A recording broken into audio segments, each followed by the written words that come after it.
And welcome back to the Upside Sports Network. My name is Michael. Appreciate you joining us for a postseason edition of Major League Baseball. We have the Texas Rangers versus the Tampa Bay Rays in Game 1 of the AL Wildcard. All three games, if necessary, will be played in Tampa Bay. That's the downside of the Texas Rangers not winning their division. They led that division for the majority of the season, over 160 days in first place, but unfortunately not enough. Houston was able to leapfrog them in the last day of the season. All Texas had to do in their final four games versus the Seattle Mariners was win two. Even if Houston was able to sweep the Arizona Diamondbacks, they still would have been able to win the division. Unfortunately, they could not get the job done. Their bats pretty much went silent in all but one game. We'll see if they awaken against Tyler Glasnow, the starter for the Tampa Bay Rays today. He'll face Jordan Montgomery for Texas, who's been absolutely money for them, a 2.79 ERA ever since coming over from St. Louis. So let's kind of dig into the starting lineups. For the Rangers, they will start off with Marcus Semien once again at second base, Corey Seager at short. Robbie Grossman gets the start at DH and hits third. They've moved Nathaniel Lowe down a little bit here, who's struggled over the last month and a half. Adolis Garcia, who's really carried the offense when they have been productive over the last couple of weeks since he's come back from injury, hits fourth. He finished the season, I believe, with 39 home runs, a career high there, and in RBIs as well. Nathaniel Lowe goes into that 5 spot. Jonah Heim hits sixth. Leody Taveras hits seventh. Josh Young, who's struggled a little bit since he's come back from injury, hits eighth, the lowest he's hit in the Rangers lineup all season long. And Evan Carter hits ninth. The interesting thing about the Rangers' postseason roster is they left off Ezekiel Duran, who really carried them in the months of May and June when Corey Seager was out due to injury. However, he was not able to recapture that when Josh Young went down due to injury, and that's why they decided to go with more of a defensive player, more versatile player in Josh Smith, an infield versatility anyway, with Josh Smith rather than Ezekiel Duran. They also go with an extra bullpen arm, calling up Grant Anderson, who hasn't thrown a pitch in Major League Baseball since August. So we'll see if that works for Bruce Bochy and the Texas Rangers. On the Tampa Bay Rays side of things, they will have Yandy Diaz leading off at first base. Randy Arozarena, a hero of postseasons past anyway, hits second. Harold Ramirez is your DH hitting third. Paredes is at third. Mead is at second base. Manny Margot in right. Walls is your shortstop. Remember, they do not have Wander Franco because of the issues that he has with the legal issues. Very unlikely that he'll be back at any point in this postseason. In fact, his Major League Baseball career is in doubt due to the ongoing investigation into him off the field. Jose Siri gets the start in center field, and Pinto gets the start behind the plate. As for your starting pitchers, Rangers, as I said, start things with Jordan Montgomery. He's been money for them. So far in the postseason, he has a 1.35 ERA. That's a great starter's ERA. Has started one game, thrown in two, 6 2/3, 7 strikeouts. So not a lot of quantity there, but a lot of quality so far. Again, you look at the season for Jordan Montgomery, started with the St. Louis Cardinals, told you he had a 2.79 ERA with Texas. That's in 11 games. In the season, he has a 3.2 ERA. Overall, a very good season for Jordan Montgomery. He'll do very well in free agency. But they have bigger fish to fry right now as they try to win Game 1 against the Tampa Bay Rays. Tampa Bay counters with Tyler Glasnow, over 12 strikeouts per 9 right now for them. He has been absolutely money. You look in the postseason, though, he's struggled so far in the postseason, but he does have a wealth of experience, far more than Jordan Montgomery coming into this one. In 9 starts, has a 5.75 ERA.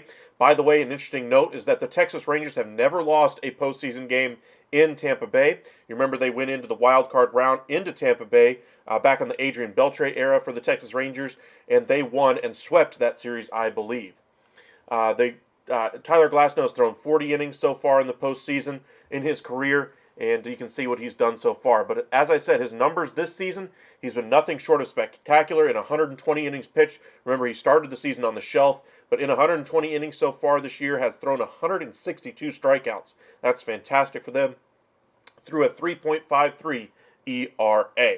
Now, the Rangers and Rays series is not the only one getting started today. In fact, all of the wild card round will go on today, tomorrow, and Thursday. We will have game 1 and 2 for you guys here live at the Upside Sports Network. So make sure you guys hit that subscribe and hit that like button as well, as we're going to bring you as many postseason games as we can this year. And we're going to get started here with the Tampa Bay Rays and Texas Rangers game. Alrighty, so we're about 20 minutes away from first pitch, 25 minutes away. Let us know who your favorite is to win this game. Who do you think is going to win the series? Remember, the home team has the advantage in the wild card round. That's the importance of winning your division. In fact, of getting that bye allows teams like the Houston Astros, Baltimore Orioles, Atlanta Braves, and Los Angeles Dodgers not even have to play in this round. They advance to the division series, and they can rest their lineups. They can get healthy. They can set their rotation how they want it to go in that division series. But for teams in this wild card round, if you're a road team, it's going to be a very difficult uphill climb for you, and that's the way Major League Baseball intended this wild card series to be. Is that they wanted this series to be over quickly because they want this series, or they want the entire postseason by the end of October, beginning of November to be over. That's when the climate starts to change in a lot of these northern areas, and so it's a lot more difficult to get in those games when this weather starts to change. So they wanted to get this wild card round out quickly, and so that's what we have right now. They could still expand the postseason field in the future so that only one team gets a bye on each side, but as it stands right now, 6 teams get in from the American League, 6 from the National. First 2 teams, as I mentioned, the division winners get the bye. The Minnesota Twins were the only team that won their division that does not get a first-round bye, but they get to face the lowest-ranked wild card team, that being Toronto this year. On the National League side, that's Milwaukee missing out on that first-round bye, and they will have to face an opponent in the wild card round. But make sure you guys hit that like button and subscribe. Got an early start for you guys today, so we thought we'd kind of break down the game a little bit more for you guys than we usually do here at the Upside. Since we have all the implications of this one, Rangers really kind of coming from out of nowhere over the last couple of years, investing all that money into their team. Corey Seager, Marcus Semien, John Gray in that offseason a couple of years ago. This past offseason, spending all that money on starting pitching, bringing in Andrew Heaney, bringing back Martin Perez on the qualifying offer, bringing in Jacob deGrom, trading for Jake Odorizzi, even though he hasn't thrown a pitch for them. They've really invested heavily in the pitching staff, and their bullpen still is one of the worst in the entire league. Tells you where their focus might go this offseason. They addressed the lineup last offseason. They addressed the starting rotation this offseason, and I imagine they're going to address that bullpen significantly this offseason, but it's all about this postseason series for Texas right now. If they can get a good start out of Jordan Montgomery, maybe they don't have to get into that iffy bullpen to say the least. But Tyler Glasnow is a stout opponent on the other side. Rays started out the year as one of the league's best teams ever to start the season. Rangers also started out like gangbusters offensively. Those numbers have since come back. Same thing with the Rays. They were without Shane McClanahan on the Tampa Bay side. Got to imagine he would have been their Game 1 starter. But as it stands, it's going to be Tyler Glasnow instead. They did make the trade for Savali from the Guardians to kind of level out their rotation. And that was a good move for them because McClanahan went down right about that same time. But tough to say that they, wouldn't have been in a better spot if they were to have him in Game 1 here. But it's going to be Glasnow versus Montgomery today, as we get ready for the first game of the American League Wild Card Series. Appreciate you joining us, Ryan. Welcome back. Let's check out the bracket right here. As I said, there's 4 teams that got a bye in the first round: Baltimore, Houston, LA, and Atlanta. The winner of this series, Tampa Bay and Texas, will face Baltimore, a stout opponent. I really do like how they're playing as far as in Baltimore, how their speed is kind of transitioning them into a more of a power game as well. Their pitching staff still leaves a little bit to be desired as far as I'm concerned, especially from the starting pitching standpoint. Their bullpen has been good at times this year, if not great at times, but it is susceptible to giving up a big inning here and there. On the other side of it, you look at the Twins versus Blue Jays. Should be a highly competitive series anyway. You remember the trade a couple of years ago, Jose Barrios going from the Twins to the Blue Jays, so there is some connection between the two teams. Should be a very good series, but the winner will face Houston. Houston, the heavy favorites of whoever wins that first round series. But what a series it would be, say, if Toronto were to somehow get past Minnesota. That should be some fireworks. George Springer going up against his former team in the postseason. But that's the American League side. On the NL side, as I said, the Dodgers get the first round bye. They will face the winner of the Brewers and Diamondbacks.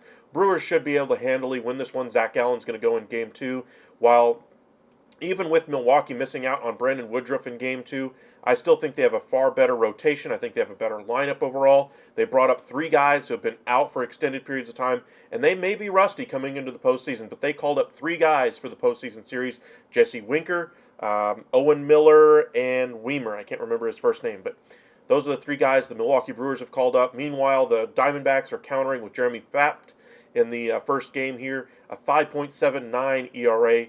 For them. And so with Coben Burns going for the Brewers, unless the Brewers are somehow shocked in this one, it's the Brewers series to lose. Then you look at the other series there, Marlins versus Phillies. Phillies, I think, have been playing their best baseball over the last month and a half. They look like world beaters.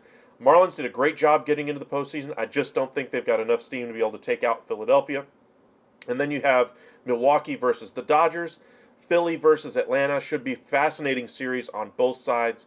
But we are really looking forward to this postseason. Rangers into the postseason for the first time since 2016, over 6+ years since the Rangers have actually been in a postseason series.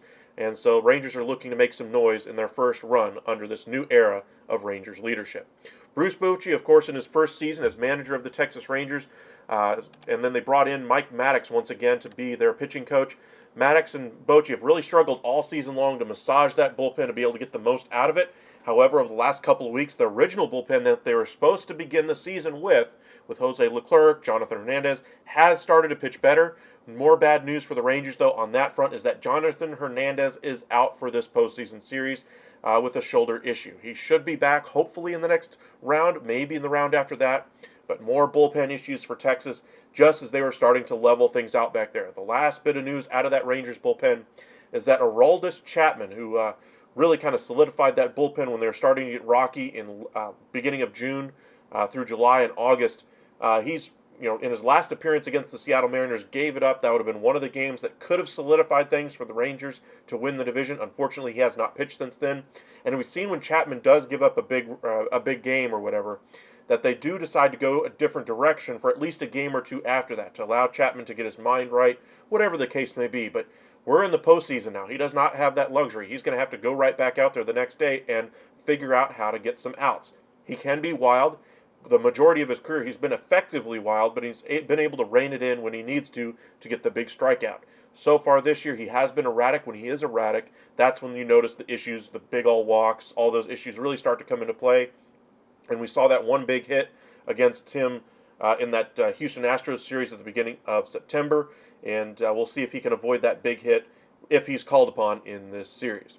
Will Smith has also been a big piece out of that Rangers bullpen this year. He has struggled at times, but he really solidified that bullpen in that same time frame from the end of April till probably the beginning parts of August. That's when pretty much the entire team really hit a big skid mark.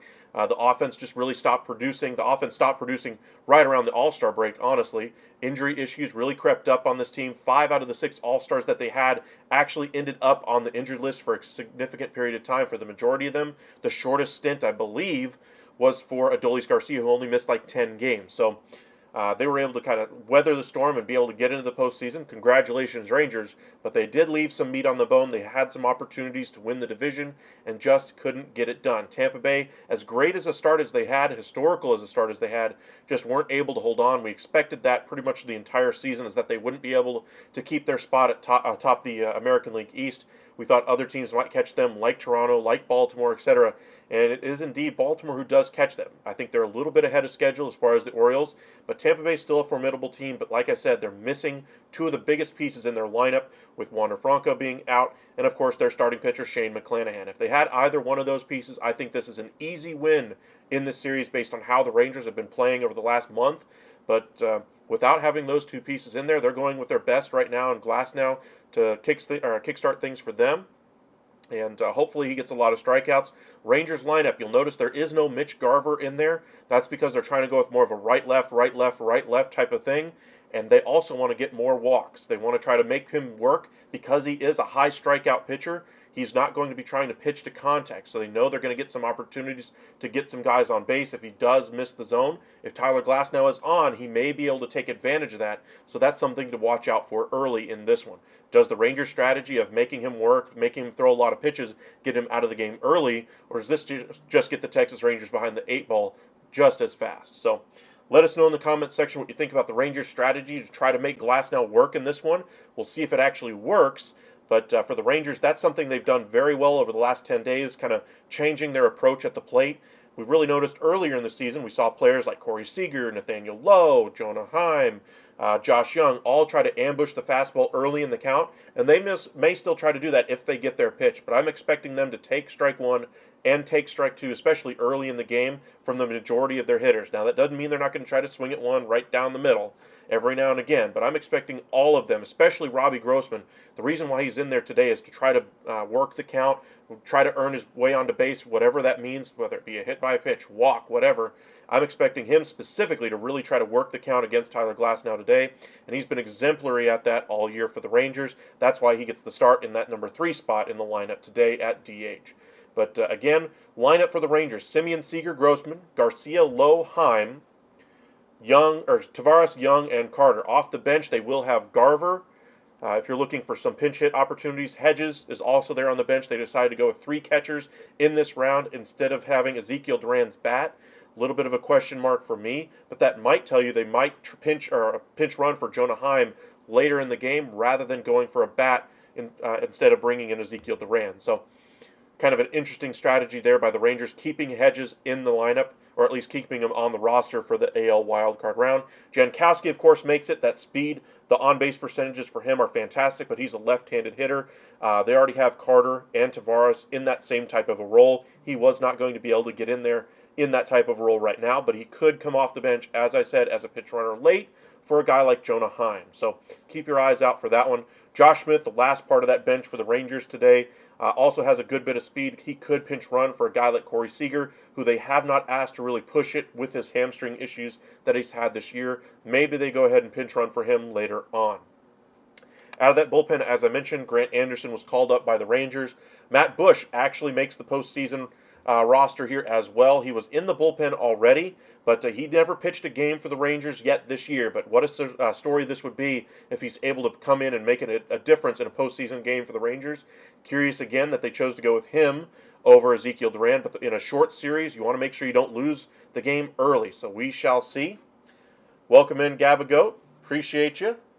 Try to give you as much analysis as I can, but very familiar with this Texas Rangers team, so I try to give you as much information as I can. The Rangers decided to go with Dane Dunning in the final game of the season in an effort to try to win that American League West. Of course, that failed. One-run game, of course, failed them once again. But Dunning was exemplary in that one. Only threw about 54 pitches. He's probably going to be your Game 3 starter, so keep your eyes peeled for that one, as Eovaldi is likely to go in Game 2. Eovaldi's last significant start of the season really was back in August against this Tampa Bay Rays team, where he was very successful. His velocity, though, was down, and that's why the Rangers decided to sit him. We thought he was just going to miss about a week, maybe skip a start, and he'll be back the next time. But ultimately, he missed over 6 weeks of the season. Rangers have tried to get him back into the swing of things, and so far has not been a good return for Nathan Eovaldi. We'll see if he's able to recapture some of that success that he had in the first half against this Tampa Bay Rays team. Andrew Heaney's going to be available out of the bullpen. He's been money for them. Same thing with Martin Perez. He threw about 3 2/3, I believe, against Seattle on Sunday. So I doubt he'll be used here in Game 1, but maybe a Game 2 kind of a piggyback guy with Nathan Eovaldi if Eovaldi can't go late into the game. On the Tampa Bay side of things, just to kind of refresh you guys, the lineup is going to be Diaz, Arozarena, Ramirez, Paredes, Meade, Margot, Walls, Siri, and Pinto. Their bench, they decided to go with Aranda, Basabe, former Rangers prospect there, Bethancourt, Caminero, Lowe, and Tapia. So they decided to go position heavy. Meanwhile, their pitchers, they decided to go a little bit shorter than the Rangers. Armstrong, as I mentioned, Savali's there. Davinsky's had his success in the postseason. Diekman's had some success in the postseason. If Zach Eflin, Peter Fairbanks has been fantastic for them. But that's kind of their bullpen for them. But just looking at the way the Rays have kind of set up their lineup, you're going to really have to shut down the top half of this lineup if you're the Texas Rangers. The power numbers that were there in the beginning of the season for the Rays really fell off in the second half, and that's part of the reason why the Orioles were able to leapfrog them and run away with the division. We'll see if they're able to get some of those power numbers back, but Montgomery, as I said, for the Rangers has been money. Should be a good, highly contested game here in Game 1. Rangers trotting out their best starter over the last couple of months in Montgomery, while the Rays trot out Glasnow. I'm sure they'd love to have McClanahan in this one, but is not going to happen. It's 1:56 Central Time right now. We're probably about 10 minutes away from first pitch. Make sure you drop a like, hit that subscribe button if you haven't already. Follow us over on Twitter at UpsideSN if you haven't already. And as I said, we're going to bring you several postseason games this month, so make sure you subscribe and join us for those. Tomorrow we will have Game 2 of this same series, and we're probably going to do another one as well, but we shall see. The Miami-Philadelphia series could be the one we end up doing either later today or tomorrow. So make sure you guys join us for those. When the ALDS rolls around, we'll be sure to bring you some over the weekend. So make sure you don't miss out on any of the live coverage we're going to bring you here at the Upside.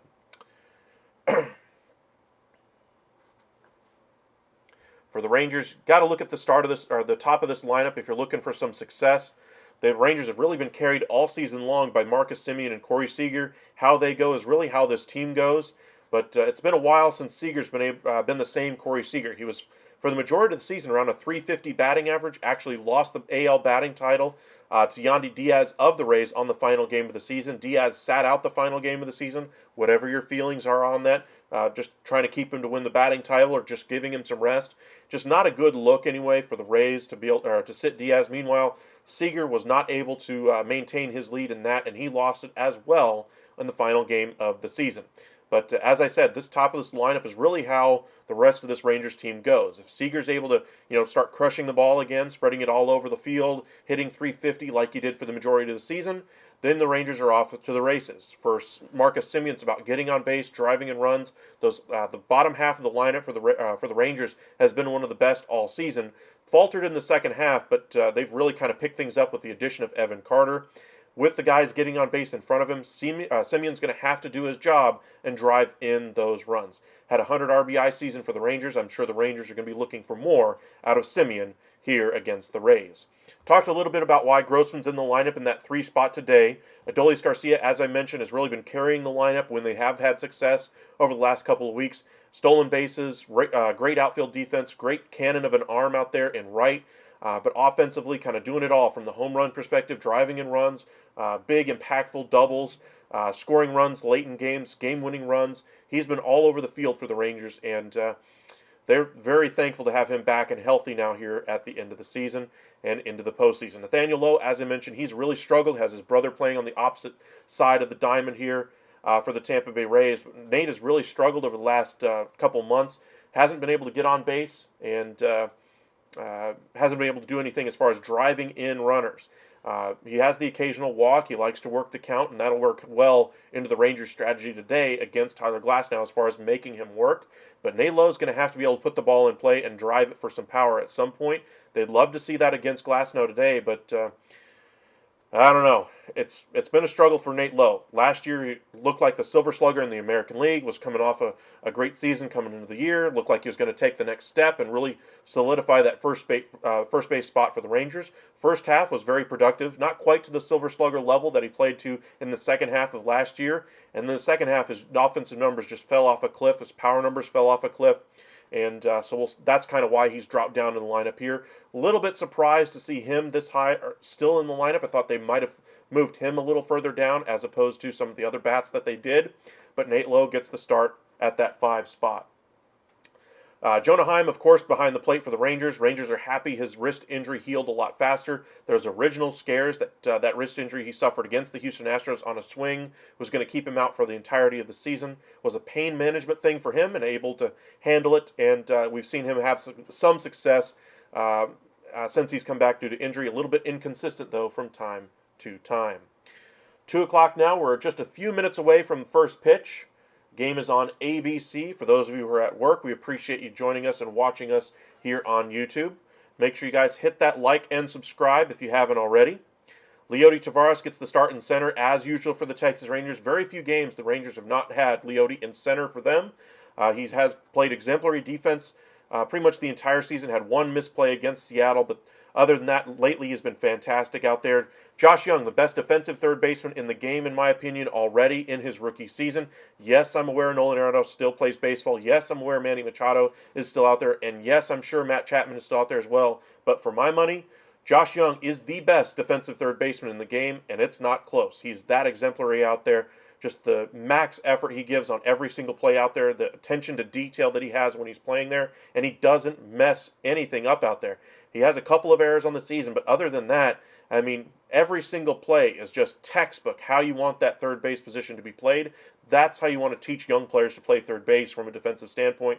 As far as the offense, as I mentioned in the first half of the season, was the AL Rookie Player, or Rookie of the Month anyway, in April and May in the American League, and kind of had his numbers fall off a cliff after the injury. He struggled to kind of make consistent contact, chase his pitches low and away. So with a strikeout pitcher on the mound, I imagine that's why Josh Young gets a little bit lower in the lineup, his lowest start of the season in the lineup. So I think that's part of the strategy from Bochy, is that if he does give up, quick strikeouts in the game, he's not going to be, striking out behind Corey Seager or behind Adolis Garcia. That's why he bumped up a couple of other players. And then Evan Carter, lightning in a bottle for the Rangers, left-handed hitter against the righty. Of course he was going to be in there.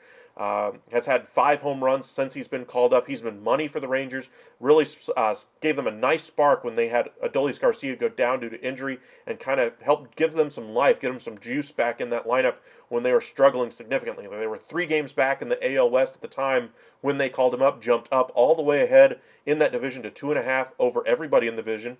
Obviously weren't able to hold it, but good job by Evan Carter giving this team some juice late in the season. Looks like we're just about ready. Tampa Bay Rays about ready to take the field here.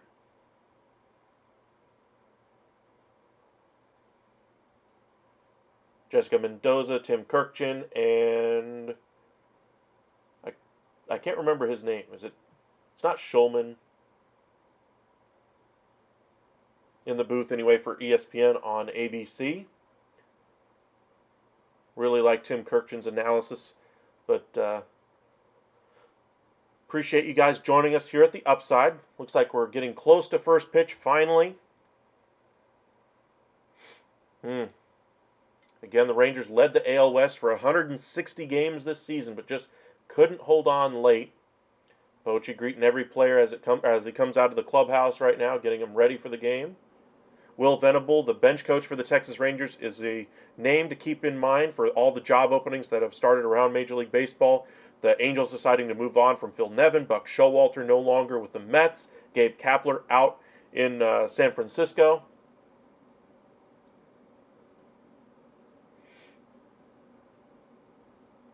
I think Will Venable is probably the inside track there in San Francisco for that job. Keep your eyes peeled for that one. With Phil Nevin gone in L.A., I'm expecting him to latch on to this Rangers organization as their bench coach next year, with Will Venable probably out the door, taking a managerial post somewhere else. Got one more commercial break before we get started here. Let us know in the chat who you're rooting for, Rays or Rangers. I know with me being based in Texas, I do get quite a few of the Rangers fans out there. Adolis Garcia and Randy Arozarena, good friends in the offseason, very familiar with each other, and sharing a good laugh before this wild card round. Texas has played Tampa well this season, and they're going to have to win this series in order to move on. They do have a little bit of an uphill battle. I think everybody that I've seen from the national standpoint has went ahead and picked the Tampa Bay Rays to beat the Rangers in this one. Obviously, the bullpen being the biggest reason for them, but also this lineup struggles over the last couple of weeks, really the last couple of months, another reason why. They're also saying Glasnow has been a better pitcher over the season rather than Jordan Montgomery. I think he's the one with more name recognition, but the better pitcher this year has been Jordan Montgomery. Glasnow has the strikeouts, but we shall see. Postseason's a different animal. Glasnow has the experience, although not great experience, obviously, with the struggles he's had. 5.75 ERA, as we pointed out a few minutes ago. Jordan Montgomery has only played in 2 postseason games, but has a 1.35 ERA. And as I said earlier, he's been money for the Rangers as of late. Hopefully the Rangers can get another 6-7 innings out of him. If they can get that, that'd be absolutely fantastic, especially when you consider Nathan Eovaldi is going to be starting tomorrow. If he can't get you deep into the game, you're probably going to be going with Martin Perez or Andrew Heaney to pick you back off of him to try to get you through the 5th, 6th, 7th inning. And then you have a really shaky back end of the bullpen back there with Aroldis Chapman, with Will Smith, Jose Leclerc, guys who've had up and down years all year long. That's where the issues come for the Rangers. You're going to have to beat them late. You're going to have your opportunities to beat them late anyway if you're Tampa Bay. So just if the Rangers get out to, say, a 4-0 lead into the 7th inning, I don't think the game is put away by any stretch of the imagination. I think the Rays still have an opportunity with the shakiness of this bullpen to come back. Meanwhile, on the other side, Tampa Bay has been really good as far as with that bullpen, as they always are. But I would trust their bullpen a little bit more than the Texas Rangers, at least at this point. So the Rangers, hopefully they can get on the board early and then, see if they can hold on the rest here in Game 1. Looks like we're just about set as they're coming out of commercial break. Again, it'll be Semien, Seager, Grossman for Texas, followed by Garcia, Lowe, Heim, Tavares, Young, and Carter. Again, the lowest start in the lineup so far this season for Young. Rangers going with a lineup to try to make Glasnow work in this count, or work his pitch count up there in this one. We'll see if they're able to successfully execute that plan, but you also have to be able to get some runs on the board. It can't be just about working 2 walks in the inning and not getting those runs in. That's part of the reason why they struggled against the Seattle Mariners. They were able to get the pitch count up very well in those games, but they weren't able to capitalize on the opportunities that were given to them. We'll see if they can capitalize here today. Again, Tyler Glasnow on the mound. Looks like Semien's about ready as he digs into the box. Seager waiting on deck. 33 home runs, tied for 5th in the American League. First pitch here from Glasnow. Fastball right down Broadway, lifted high into the air, shallow left field. Coming on and making the play is Randy Arozarena. Just as I said, they're going to try to work the count. First pitch swinging there by Semien. Tried to take advantage of that fastball up and just couldn't do anything with it. 1 away here in the top of the first. Corey Seager digging in. The set here and the pitch. Allen bounces in there, 1-0. One strategy that's been working against Corey Seager over the last couple of weeks that's forced that batting average to drop a little bit is he's starting to expand the zone as pitchers are starting to just throw him a whole bunch of junk pitches, and he's been chasing them. Chases that one there, and it's now 1-1. 327 average on the season. Again, was leapfrogged in the final day of the season by Yandy Diaz, who did not play in the final game of the season. Swing and a miss again here by Seager. The 1-2 pitch. Crowd getting a little loud already there in Tampa. Allen bounces in there. Nice block. Looks like he kind of caught it in the wrong spot. There was the catcher, but 2-2 is the count. Semien flied to left in the first at bat for the Rangers. Corey Seager with a 2-2 count on him here.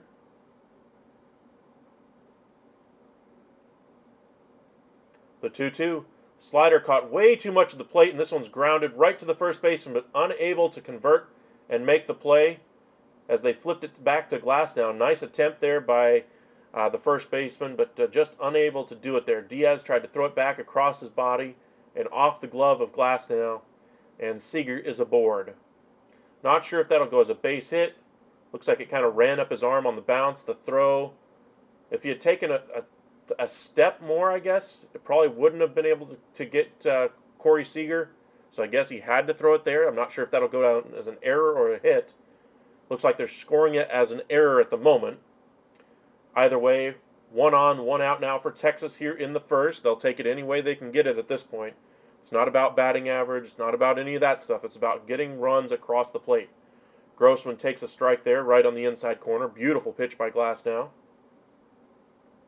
Good attempt, though, by Diaz after that one kind of rolled up his arm. And just as I told you, Grossman was in there for his patience, ability to lay off those chase pitches. Chases this one as it bounces in the dirt. Now 0-2 to Robbie. 238 on the year, 10 homers, 49 RBIs. The 0-2 pitch by Glasnow. Curveball fouled away. And we'll do it again. Should be a good one today. When you get into the postseason, about pitching, defense, timely hitting, we'll see who ultimately gets the better of those 3 categories today. So kind of always want to pay attention to the runs, obviously. That's, obviously who wins and loses. But those 3 categories, if you can pitch really well, play really solid defense, and get the timely hit, you're probably going to win every day.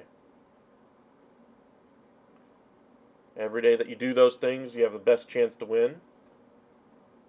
This one's tapped foul again. Grossman hanging tough. Good off-speed pitch there by Glasnow. Just able to get a tick of it. There was Grossman. Taking his time here. The set. And the 0-2. Misses high. 97-mile-an-hour fastball. Terry Francona has officially resigned as manager of the Guardians. He said earlier this season he was going to retire, so congratulations, Terry Francona, on a great career. The 1-2 pitch here to Grossman. That one finishes high again, ball 2. They check with the third base umpire. He says no, he did not go. And remember, they will have extra umpires in the postseason. That one was awfully close, though.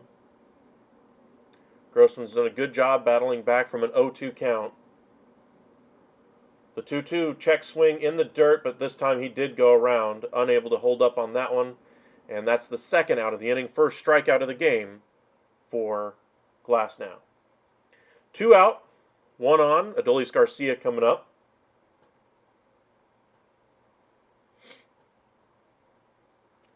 First pitch here, fastball up, misses. 1-0. Bochy back in the playoffs for the first time in several years. Remember, was out of baseball the last 4 years or so, and finds his way back onto a managing bench and back into the postseason. The 1-0.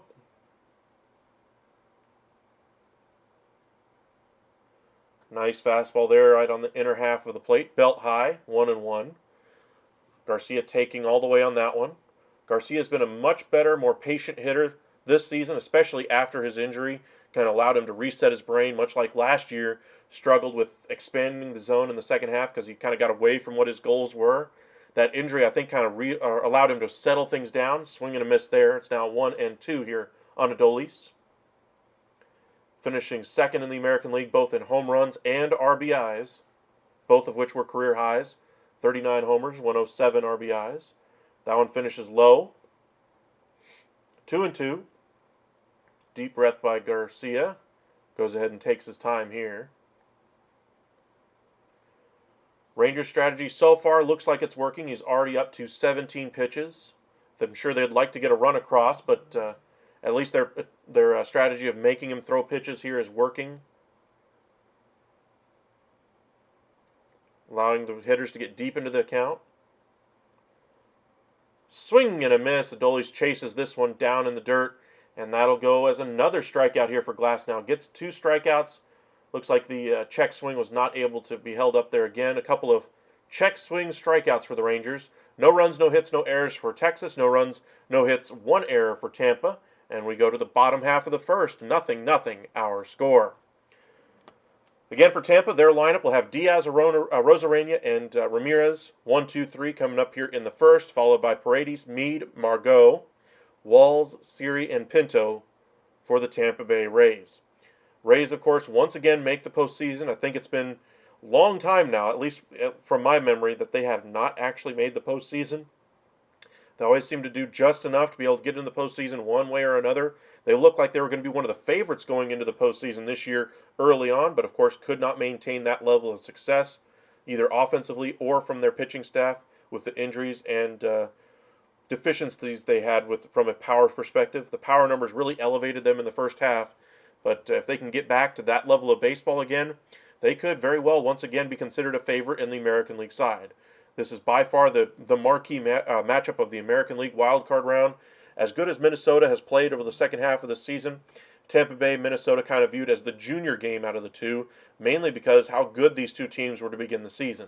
Minnesota really isn't viewed as a real threat to win the World Series. As much as a Twins fan as I am, I just don't think they have the frontline starter to be able to get it done. They have the depth in starting pitching, don't get me wrong. Paulo Lopez is a very good number 2, but don't really have an ace on that roster. You look at the issues with that lineup as well. They've struggled, scoring runs in the first half of the year, kind of fixed some of the issues in the second. Welcome back, Haya. But we'll see if they can win against the Toronto Blue Jays. They have a big history to overcome as well. They've lost 18 straight postseason games.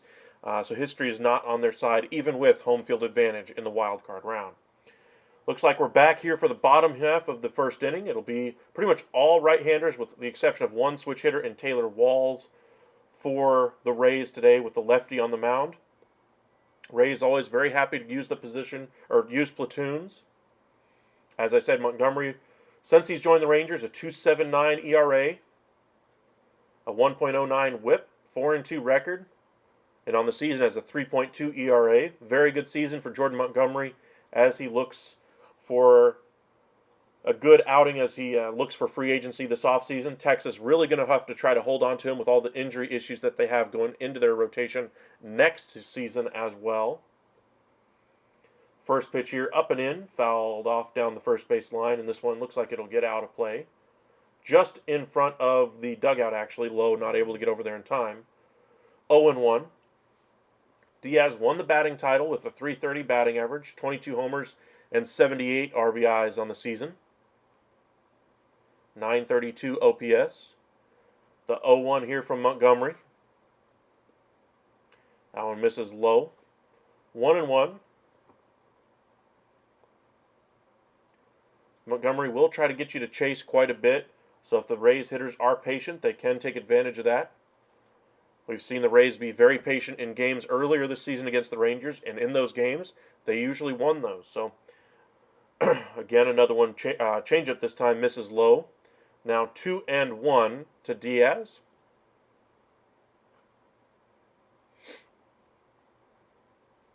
Now it bounced up and almost caught Heim in the throat on that one.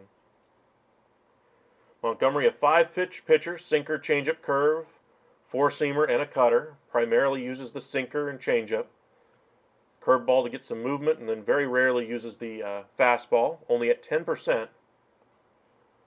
This one, knee high, right down the middle, lifted high into the air.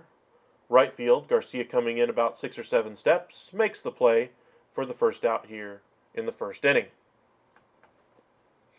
Randy Arozarena is next. Remember, made his debut in Major League Baseball in the postseason, really carried them during that postseason run he had a couple of years ago, and has really elevated his profile since that time. He's been a fantastic addition to this lineup. A team that doesn't really have a whole lot of superstars, certainly a superstar name outside of not just the U.S., but outside of that as well. That one misses low. Ball one, 1-0. 23 homers, 22 stolen bases. That's his third straight season with a 2020 year for Rosarena. Looks like they're trying to pitch him low and away. This one lined into center for a base hit. Right back up the middle. And the Rays have their first base hit of the game.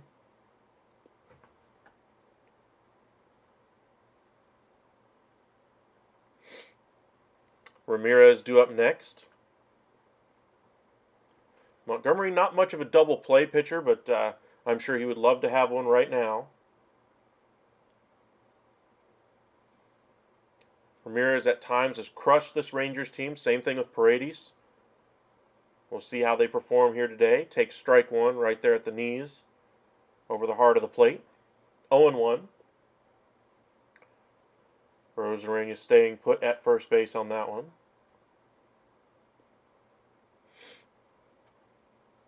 Ramirez hit .313 this year, 12 homers, 68 RBIs. All of those, of course, career highs for him. The 0-1. This one's tapped to short, flipped by Seager to Semien, on to first, and not getting the double play. Nice job getting down the line by Ramirez. It'll be 2 away here. Kind of a slow chopper out there to short. Unable to get it there to first in time. Semien was looking for that double play out there as he kind of gives a head tilt. It wasn't necessarily a close play, just a little bit of a surprise that Ramirez got down the line so quickly. That one misses on the outside corner there to Paredes. Tough call there from Montgomery, as that one looked like it caught the corner.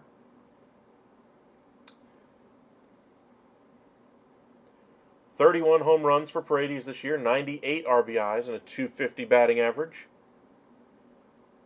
I guess you could consider him their Adolis Garcia. The 1-0 off the outside corner, called a strike. So, you win some, you lose some, I guess. Count should be 1-1, but different in how we got there, I suppose.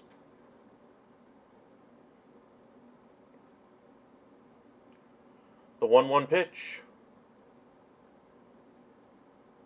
Hard hit, left field.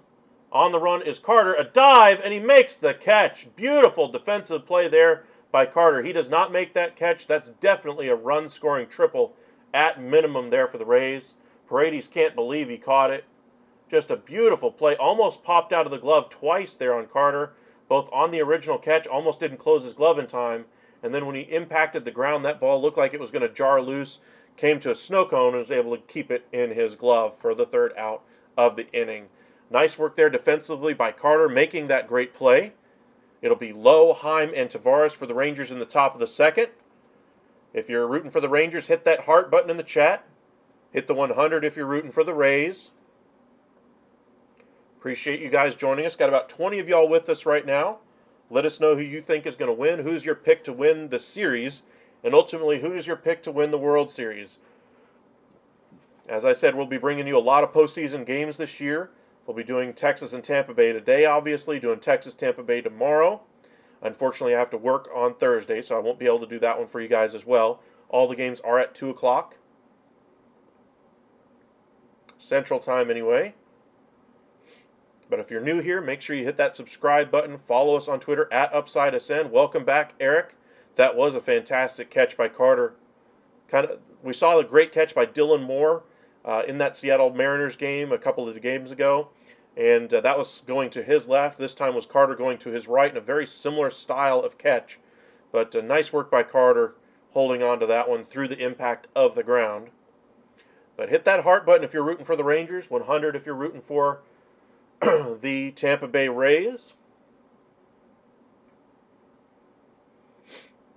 Looks like we're just about ready here for the top of the second. All of the pitch timing rules are still in effect here in the postseason as well. They decided not to let those pass by when the postseason came around. That was one thing the Players Association was actually hoping they could get rid of. But ultimately, they decided how well the teams had found success with it earlier in the year. Why change it now, especially when everybody's gotten used to it? Let's just keep the timing rules in place. So Faster games in the postseason should be nice. We don't have to worry about 4-hour-long, 9-inning games.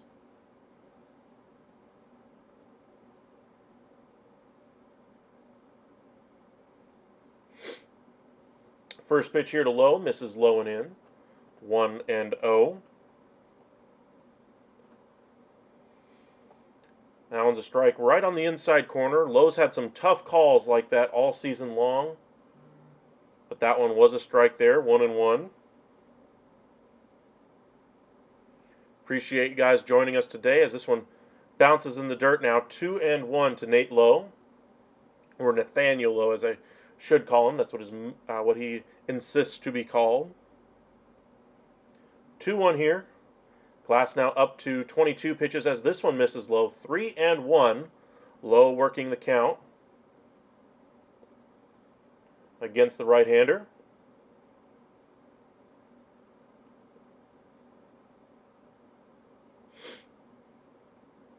.93 walks on the year for Nathaniel Lowe. That's good for second in the American League. The 3-1. High fastball at the top of the zone, lined into center for a base hit. That'll work. Nathaniel Lowe has not had a swing like that in a while. Nice, hard, solid contact. Lowe looked locked in on that one. Maybe he's been working on that over the last couple of days with the time off. Took that exactly where it was thrown, and we saw that earlier this season. He would take the ball the other way, and then when the pitch was inside, he would try to drive it out to right. But it's the first time we've really seen him go back up through the box or even take it the other way in a while. First pitch here to Jonah, catches the outside corner. Heim trying to understand the strike zone from a hitter's side now as opposed to the catcher. The 0-1 bounces in the dirt. 1-1. Low at first base. No runs, 1 hit, no error for Texas so far. No runs, 1 hit, 1 error for Tampa. What kills me is the way Seager has been chasing pitches lately. I agree, but that's how pitchers have been, forcing him to try to make contact on those garbage pitches. And he's tried to make the most of those. This one's lifted high and out of play. On that four-seam fastball down the third base line. 1-2 now on Jonah. It's on Corey Seager to try to lay off those pitches and force him to come into the strike zone. The 1-2 pitch.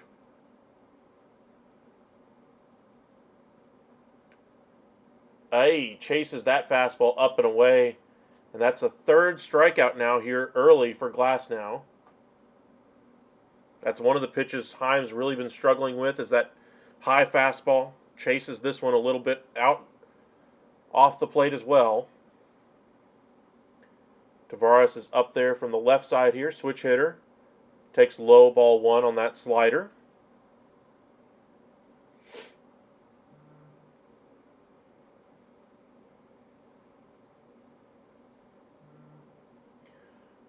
Good note here from ESPN is that Randy Rosarania's mother is watching him live for the first time since he's come into the big leagues. She got the honor of throwing out the first pitch for Tampa, so good story there for Tampa. Check swing foul there by Tavares, 1-1. Class now up to 29 pitches through an inning and a third. Rangers would like to get this pitch count over 40 by the end of the inning. We shall see. The 1-1. Past the first baseman and into right. Lowe will get around to third easily. Tavares will stop at first, I believe, as that throw is cut off there. And runners will be on the corners here, first and third, with only 1 out. Josh Young due up, hitting in the 8th spot for the first time this season. And we'll see if he can drive in some runs here. Good choice there by Bochy to be able to get that bat with an RBI spot here early. Just how things worked out so far. Takes strike 1 here. Fastball up at the letters. Or I should say slider up at the letters. 0-1. Glass now hoping for a double play to end the inning.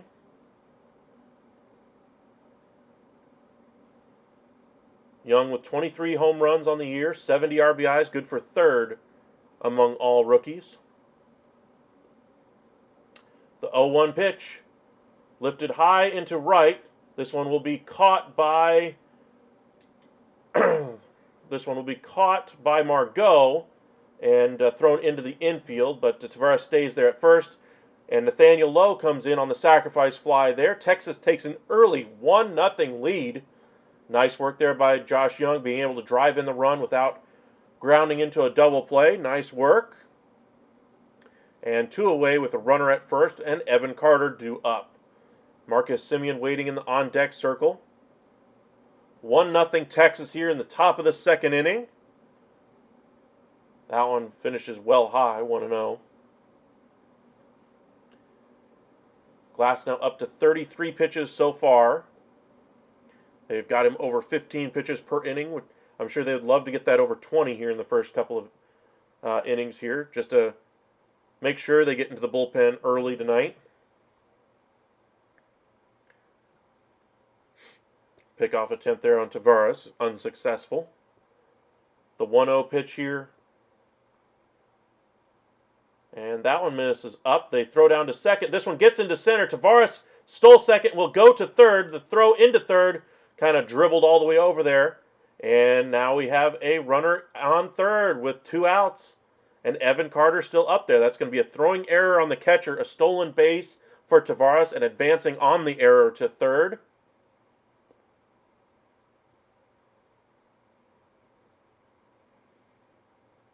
Putting some pressure on that defense.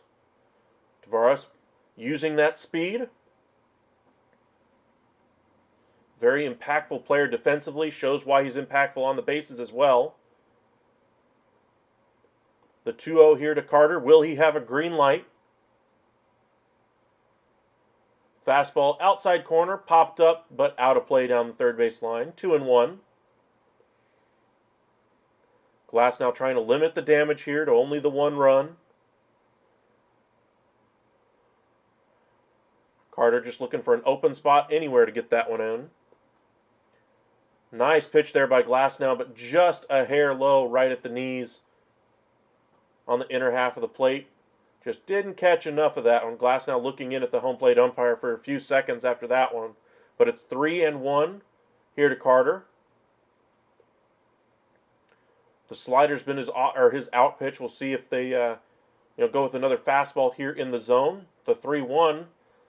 Slider gets the chase at the bottom. Would have been a walk there to Carter, but he chased that one just a little low. It was very close, but still would have been ball 4. 3-2 now the count to Carter. And that one does miss outside the zone. Fastball there off the outside corner. Full count walk there and just unable to locate with that fastball. Runners again on the corners here for the Rangers. Sacrifice fly will not work this time. It'll be up to Marcus Semien now to drive in the run. Saw only the 1 pitch earlier in the game from Glass now back in the first. Pitching coach coming on here for the Rays.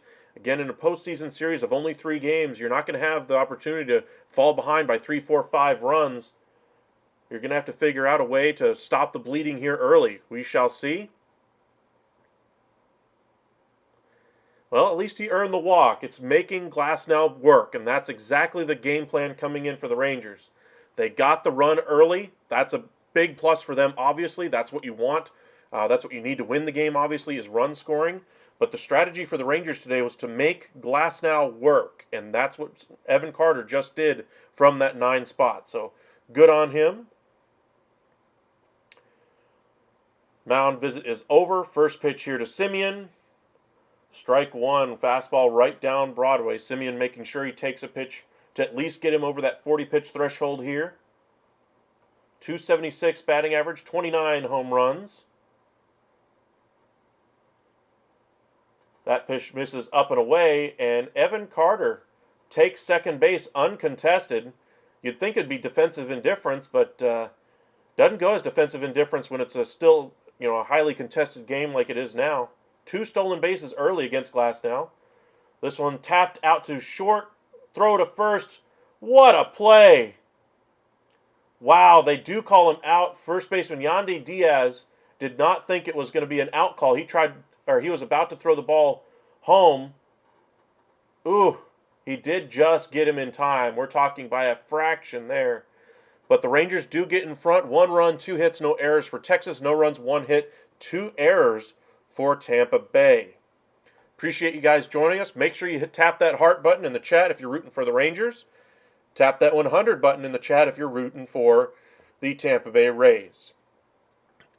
It'll be 5, 6, and 7 in the lineup for the Rays in the second against Montgomery, Meade, Margot, and Walls.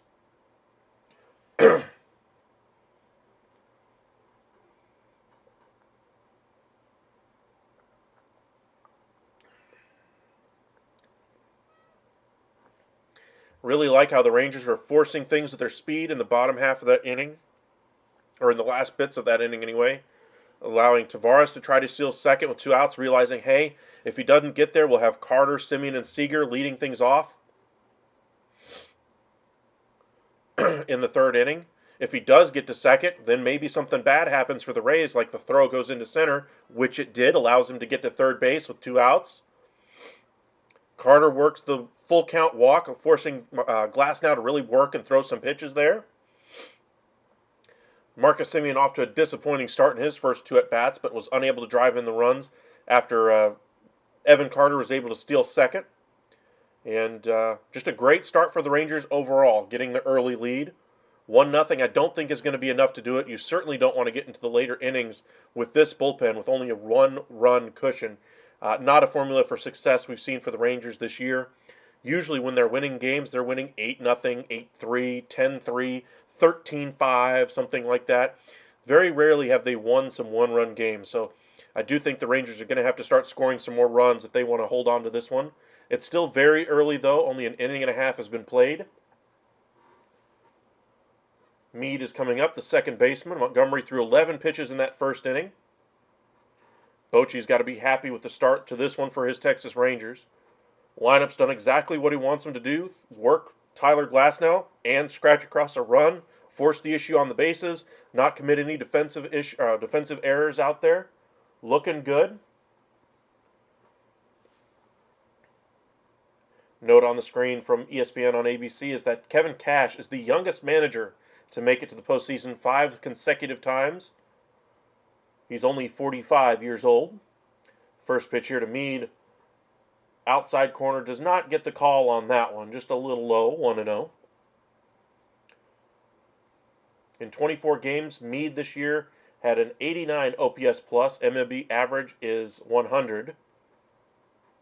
Going with the righty, though, in the lineup. Another single right up the middle again, though, here on Montgomery. And the Rays have something cooking here in the bottom of the second. Montgomery again with some traffic here early. Margot is next.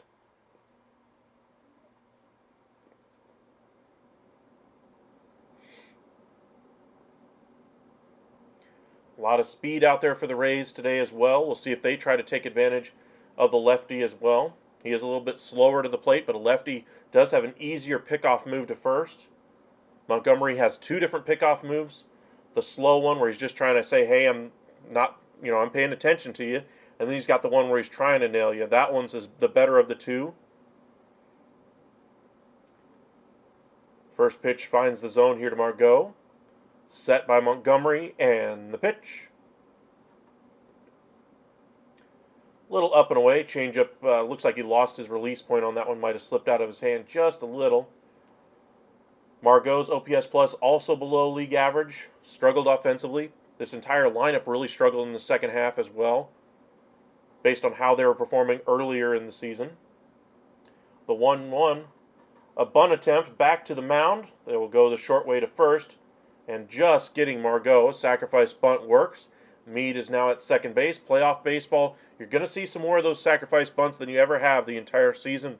So keep your eyes peeled for that. Staying out of the double play. Almost didn't get that bunt down enough as he popped it up a little bit on the way to the pitcher. Nice job by Montgomery immediately going to first. That throw beating him by about a third of a step. That was real close. Just a bang-bang play. No review by Tampa. It'll be Walls, the shortstop, due up next.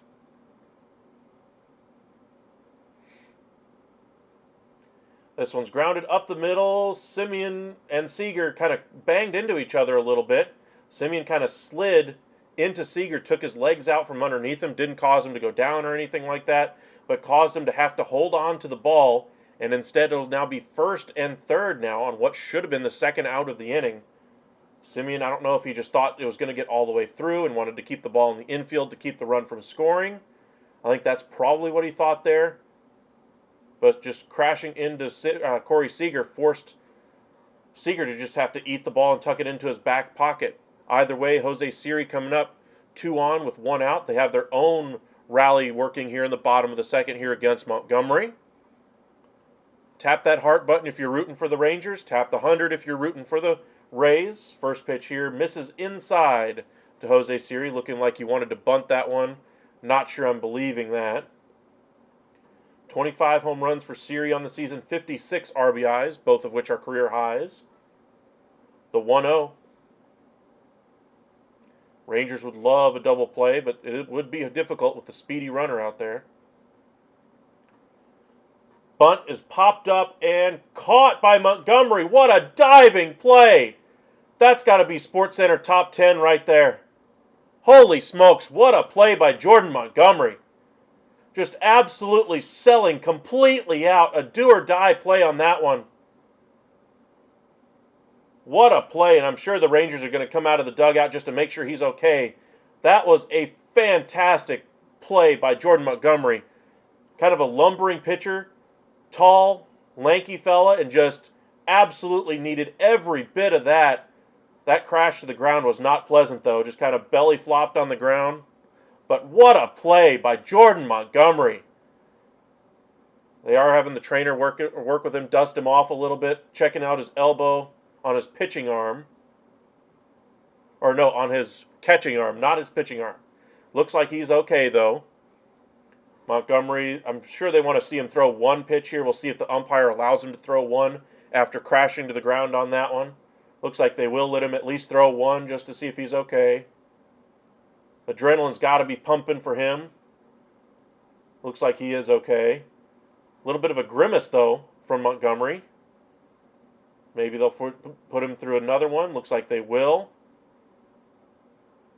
This would be a horrible break if he has to come out of the game, but what a play by Montgomery. A do-or-die call. Crashing on that right elbow.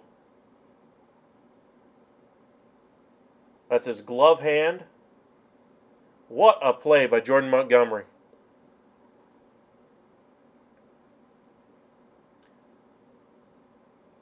Looks like he is going to stay in the game. He is grimacing out there. I'm imagining that ground did not feel any good. Heim steps in front, gives out the signals here, trying to give some more time for Montgomery to get his breathing back under control. That was a hard play. Rene Pinto coming on here, number 9 hole hitter here. First pitch 93, right on the inside corner, belt high for strike 1. Montgomery looks like he's going to be okay.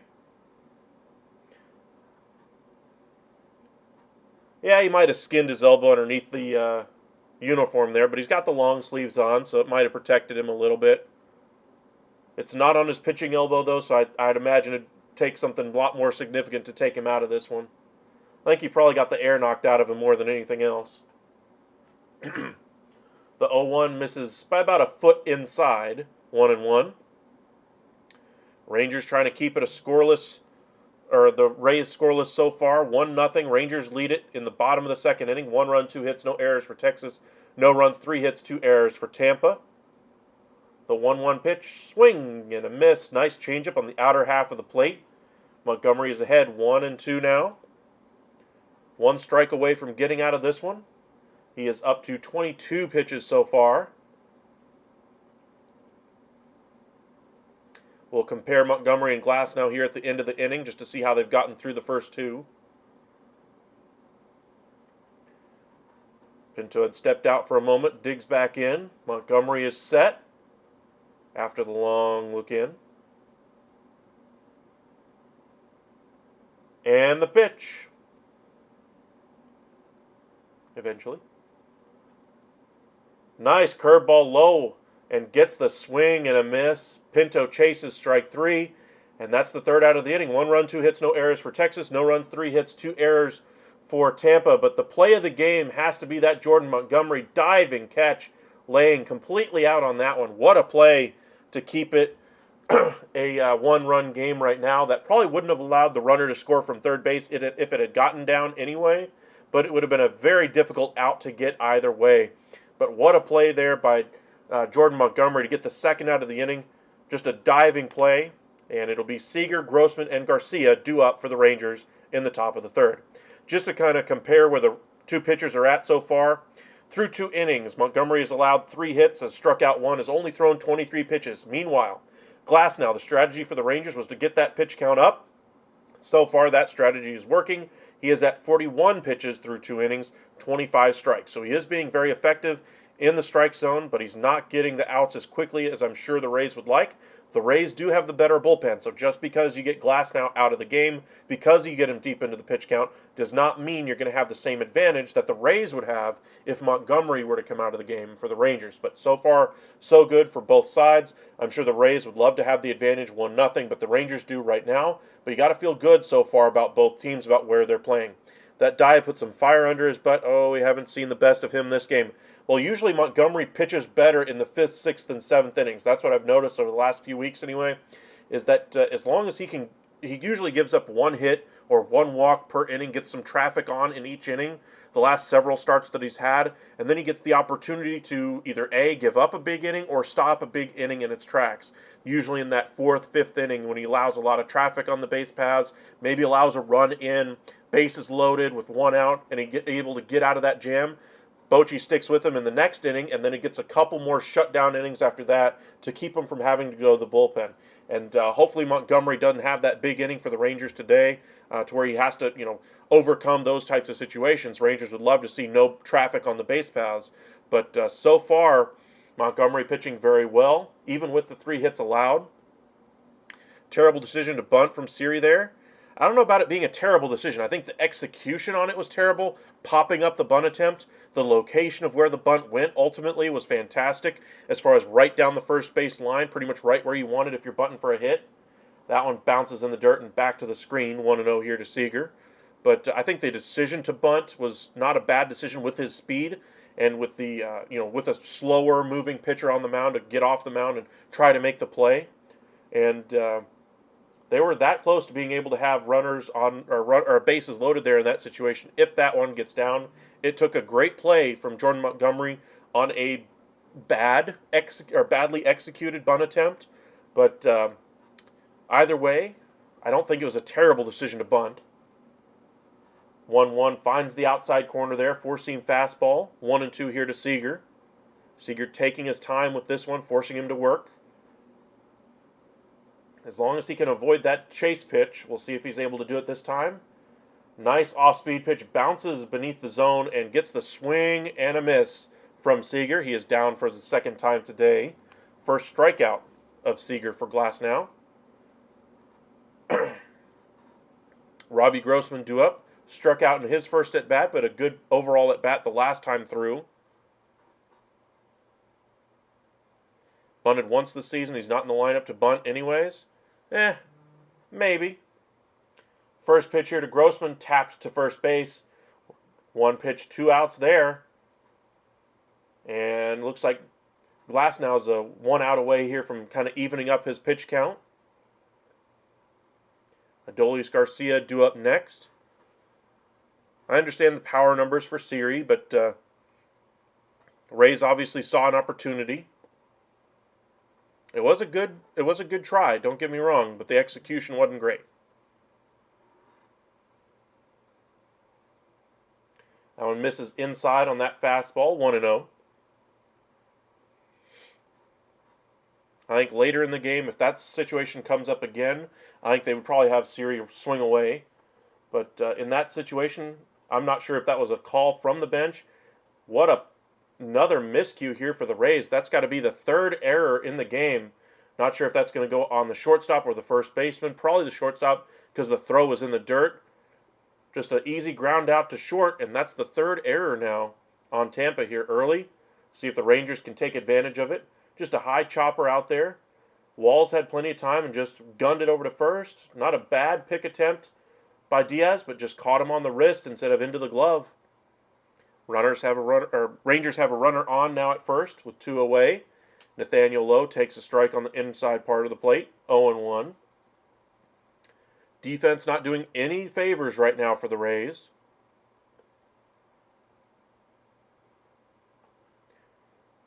Another strike, low and away, and Lowe is behind, 0-2. That pitch was one that he probably drives the opposite way earlier this season. Missed an opportunity on that one.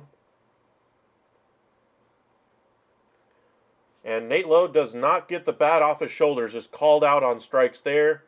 Nice work there by Glasnow. That pitch was absolutely dotted up on the inside corner, 99-mile-an-hour fastball.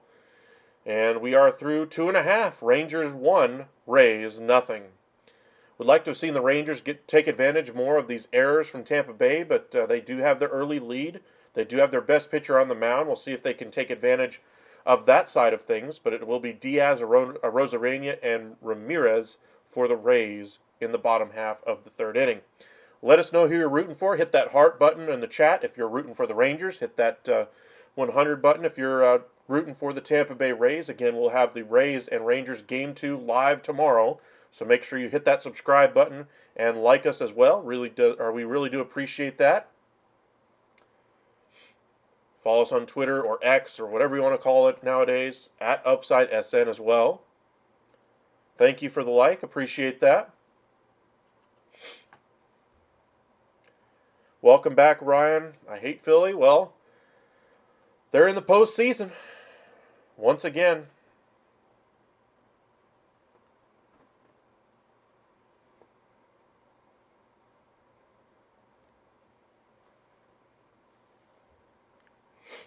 One of the hotter teams on the NL side of things as well.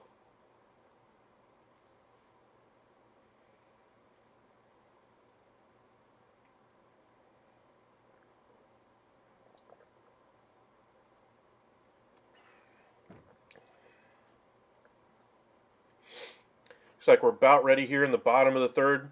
Again, all 3 games of the series, if necessary, will be played in Tampa Bay, so that's why the advantage is certainly on the side of the Rays and the Twins on the American League side to win this wild card round. But the Rangers so far have a 1-0 lead. We'll see if they can hold on to it. Nathan Eovaldi likely to be your starter tomorrow. I'd imagine Martin Perez and Andrew Heaney will be available if necessary out of the bullpen. Wander is out because of some off-the-field issues. I'll be shocked if his baseball career ever gets back underway. You can Google some of the legal issues he has, but ever since he's come out, well, ever since they kind of talked to him about toning down his spirited efforts and play on the field, I think we'll just leave it at that. His gimmicks that he would be doing on the field, they really kind of squandered his momentum at that point, and then about 2 weeks later is when all the legal issues came about for Franco. He's got several investigations going on about him right now. Again, I'm not going to get into those right now. Let's just say very unsavory stuff, and very unlikely to ever get back into baseball if any of those allegations are true. 1-1 now the count as that pitch misses low to Diaz. Montgomery looking for a 1-2-3 inning for the first time today. Nice pitch there on the inner half of the plate, 94-mile-an-hour fastball. 1-2.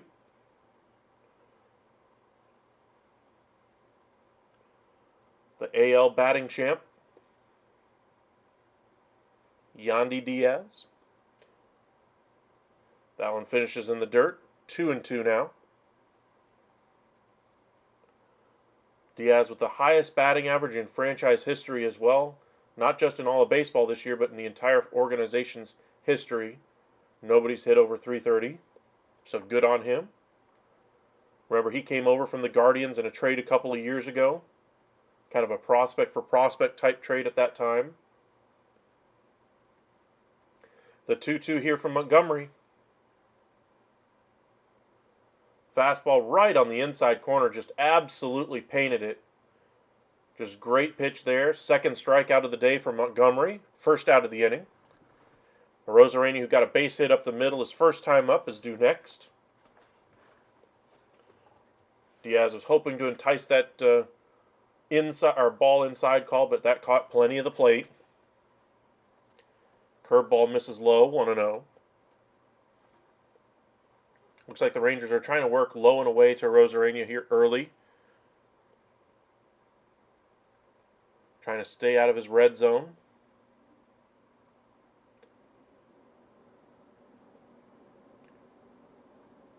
Arozarena takes time.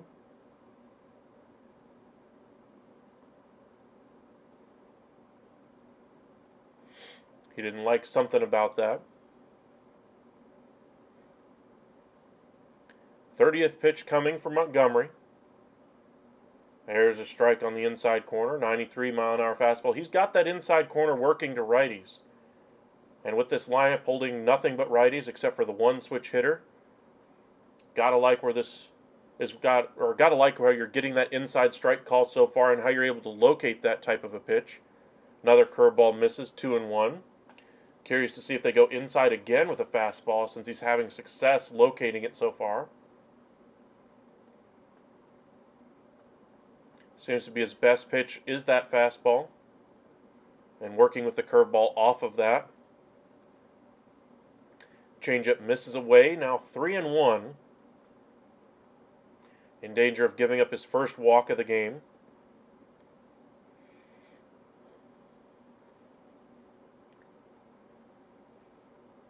Texas in front, 1-0. Here in the bottom of the third inning, Rays have already committed 3 errors in the game.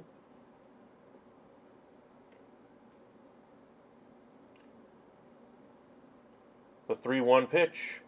Another base hit into left center field. This one's going to get down and roll all the way to the wall. Tavares is up with it, barehands it and flips it in, but it's going to be nowhere in time to get the runner at second.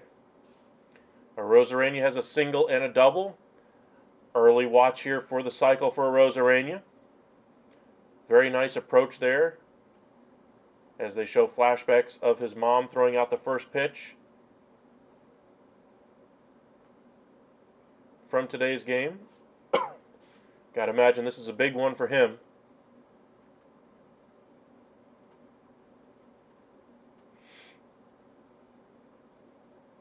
Ramirez due up next.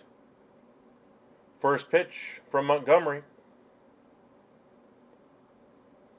Ambushes the curveball, lifts it into right field.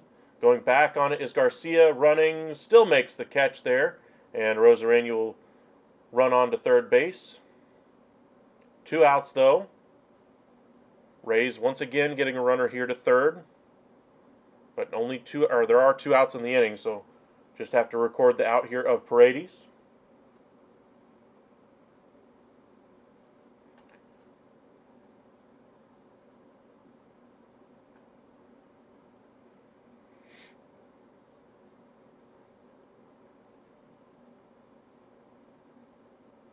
First pitch gets the call on the outside corner, gets the changeup to work there.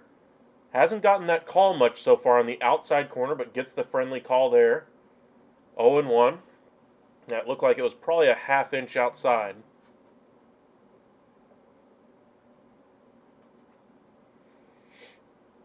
.840 OPS for Paredes, 31 home runs. The 0-1 pitch. Fouled, dribbled down the third base line. 0-2.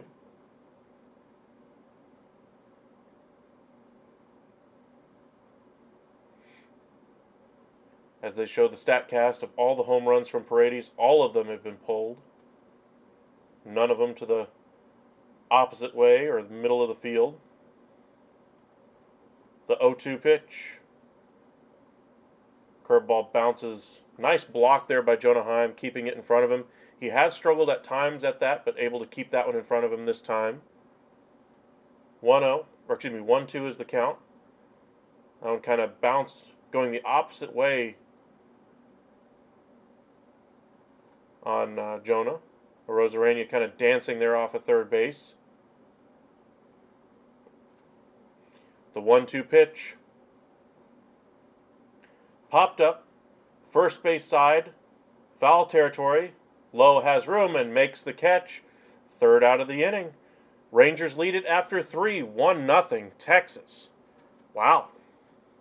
They've gotten through the first 4 in the lineup now twice without giving up a run. Gotta love that if you're looking at it from a Rangers perspective. From the Rays, you've gotten some good base hits. You've been able to overcome 3 errors in the game. You still haven't put a run up there offensively, but you're only limited Texas so far to only the 1 run, even with the defensive issues that you've had so far. Got to like that you're only down the 1 run here early, but Glasnow's got the strikeout pitches working so far today. We'll see if he's able to continue that trend here in the top of the 4th.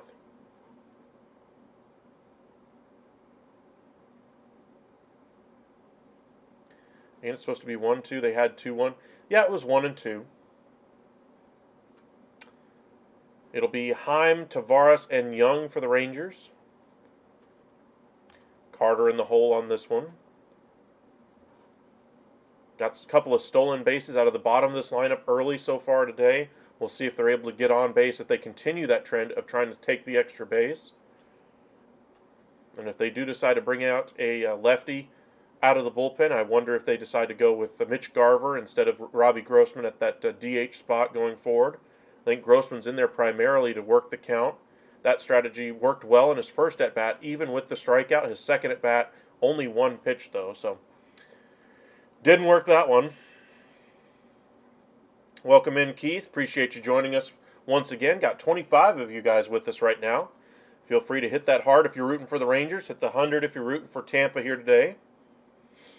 Texas trying to take Game 1 of this 3-game series. Or best of 3 series, I should say. If they win Game 1 and Game 2, there will not be a third game. We will have Game 1 and 2 for you here at the Upside, so make sure you hit that subscribe button. We'll be live today, obviously, for Game 1. Tomorrow we'll have Game 2 for you.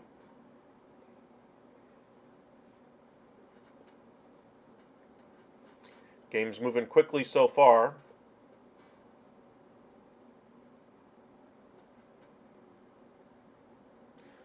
Jonah Heim digs in. First pitch is in the dirt. Fastball just kind of overthrown there. 1-0 as they show the Rays out there in the outfield.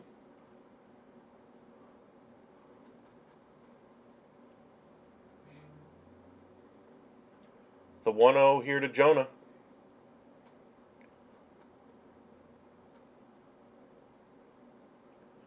Hard grounder through the hole on the right side between first and second, and Jonah will be aboard. 1 on, nobody out. Leody Taveras due up next. Curious to see if we see a bunt attempt here from Leody. Had a good base hit his last time in a stolen base. Error given up by the catcher there on the throw to try to catch him at second. Allowed him to get to third back in that second inning. Josh Young waiting on deck. That one misses low and in. Curveball. I guess they're calling it a slider. 1-0. Comes back with a high fastball. 1-1.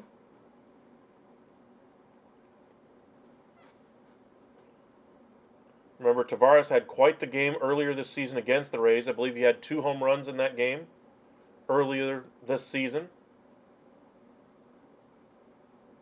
Nice fastball there, right on the outside corner, a little bit above the knee. 1-2 as Leody takes time.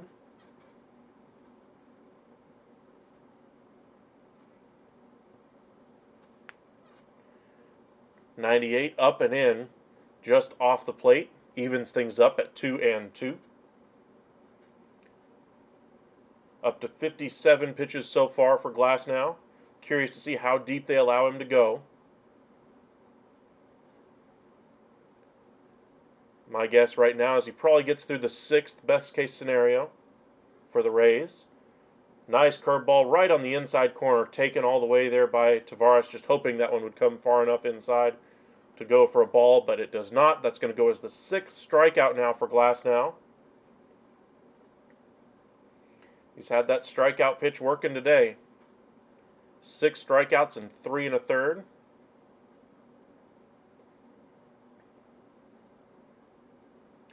First pitch here to Josh.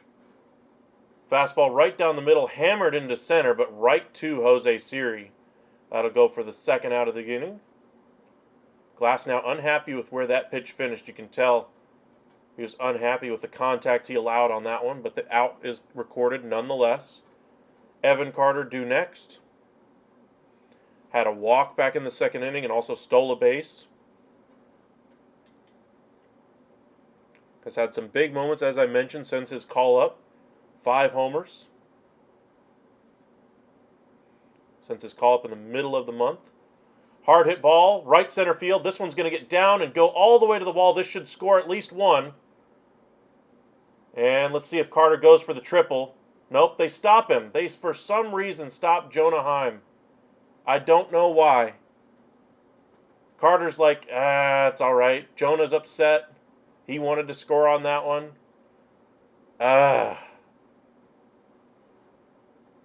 I'm still not sure why they allowed, or why they held up Jonah Heim. The throw, it would have been a bang-bang play at the plate, but you're forcing the defense to make a perfect play to get Jonah Heim on that one.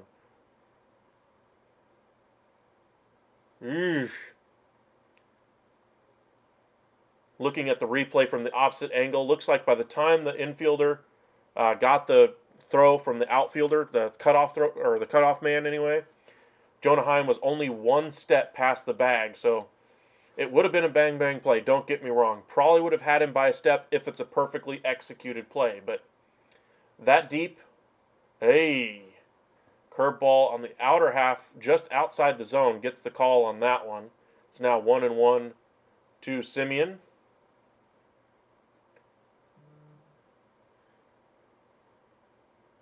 That's a strike right on the inside corner now, and it's now 1-2. Rays 1 strike away here from getting out of another couple runners on jam. Semien with another opportunity to drive in runs in this one, and pops this one up sky high. Going out is the shortstop, just a step or two onto the grass, and makes the catch. No runs allowed in that half inning. Rangers lead it though, 1 run, 4 hits, no errors for Texas so far today. No runs, 4 hits, 3 errors so far for Tampa. But another squandered opportunity by this Rangers offense, and that's been the issue. They've been able to get runners on over the last week or so, but haven't been able to get any runners in after that. They've sure hit a lot of home runs, especially in that series against the LA Angels.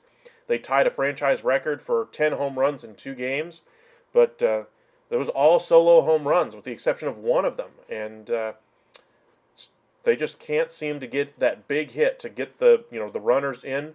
They had one game where they're able to actually come through with runners in scoring position, but outside of that, they finished the season over the final 6 games of the year only like 3 for 33 with runners in scoring position. And again, the trend continues today, where the sacrifice fly by Josh Young is the only run to come across the board today. So more struggles offensively for Texas. They've had runners on base. They just haven't been able to come through. And I'm sure, everybody will say, that's just baseball. Some days you got it, some days you don't. Sometimes you hit the run, or, you're able to get that base hit. But it's becoming a little bit of a trend now for the Rangers. They were way above league average. In fact, they were historically great in that category at the beginning of the season. I believe in the first 2 months of the year, only the 21 Yankees, I believe, were the only team better with runners in scoring position. But as it stands right now, they can't seem to knock anybody in for the life of them. That's going to have to be something that they correct here in this 2 games against Tampa Bay. If it goes to Game 3, they'll have to correct it there, obviously, as well. But so far, runners in scoring position still seem to be the bane of the Rangers' existence.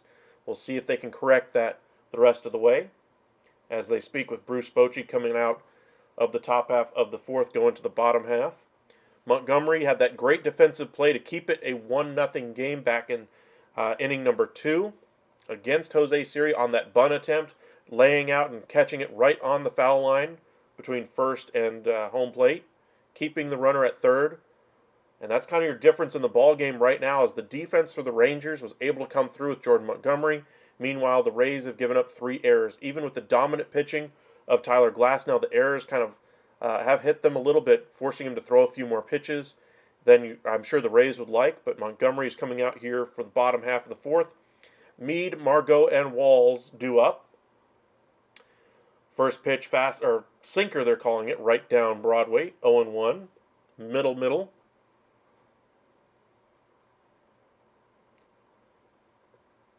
Kind of a get me over sinker there. I'm not sure that was a sinker. That looked more like a fastball to me. Changeup off the plate away. Would have been a ball, but fouled off. And it's quickly 0-2. Meade had that base hit to lead things off in that second inning. He was the runner at third. That when Montgomery made that great play, that would have been able to score if that gets down or if their inning is allowed to continue and they get a base hit, whatever the case may be. He's had a good start to this one. The 0-2 pitch. One hop too low to Montgomery covering, and he makes another good defensive play. Had to hustle to get the speedy Meade, but gets the job done. Montgomery up to 41 pitches, but again they force him to get off the mound and move around quite a bit, getting that heart rate up. Got to hope if you're from a Rays perspective that higher heart rate is going to force him to miss location a little bit here or there. Margot had that sacrifice bunt his first time up. Due up next. First pitch on the inner half of the plate. Another 94-mile-an-hour fastball for a strike. He's dotting up that inside corner. He's got that pitch working really well today. And he's working with a curveball off of that. There it is, the curveball, and he fouls it off. Quickly 0-2. Rangers also had a great play from Evan Carter earlier. So Rangers defense coming through while the Rays have struggled defensively.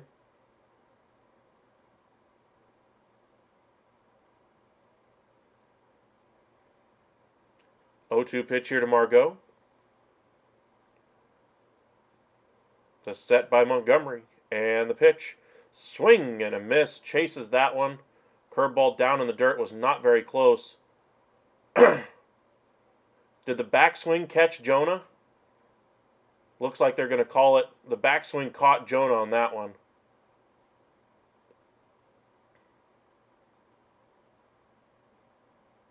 Caught him in the back of the shoulder, and that's why the play was blown dead, keeping him from running on to first because that bat came around and knocked him in the back. Right across the nameplate on the back of Heim's jersey. He'll be fine, though. First pitch here to Walls, outside, ball 1. Missed location with that changeup. We've seen that a couple of times from Montgomery, unable to locate the pitch away, but when he is dotting up that corner, I mean, it's very difficult to have an at-bat against a guy who's dotting up both corners. This fastball does miss a little bit inside, 2-0 now.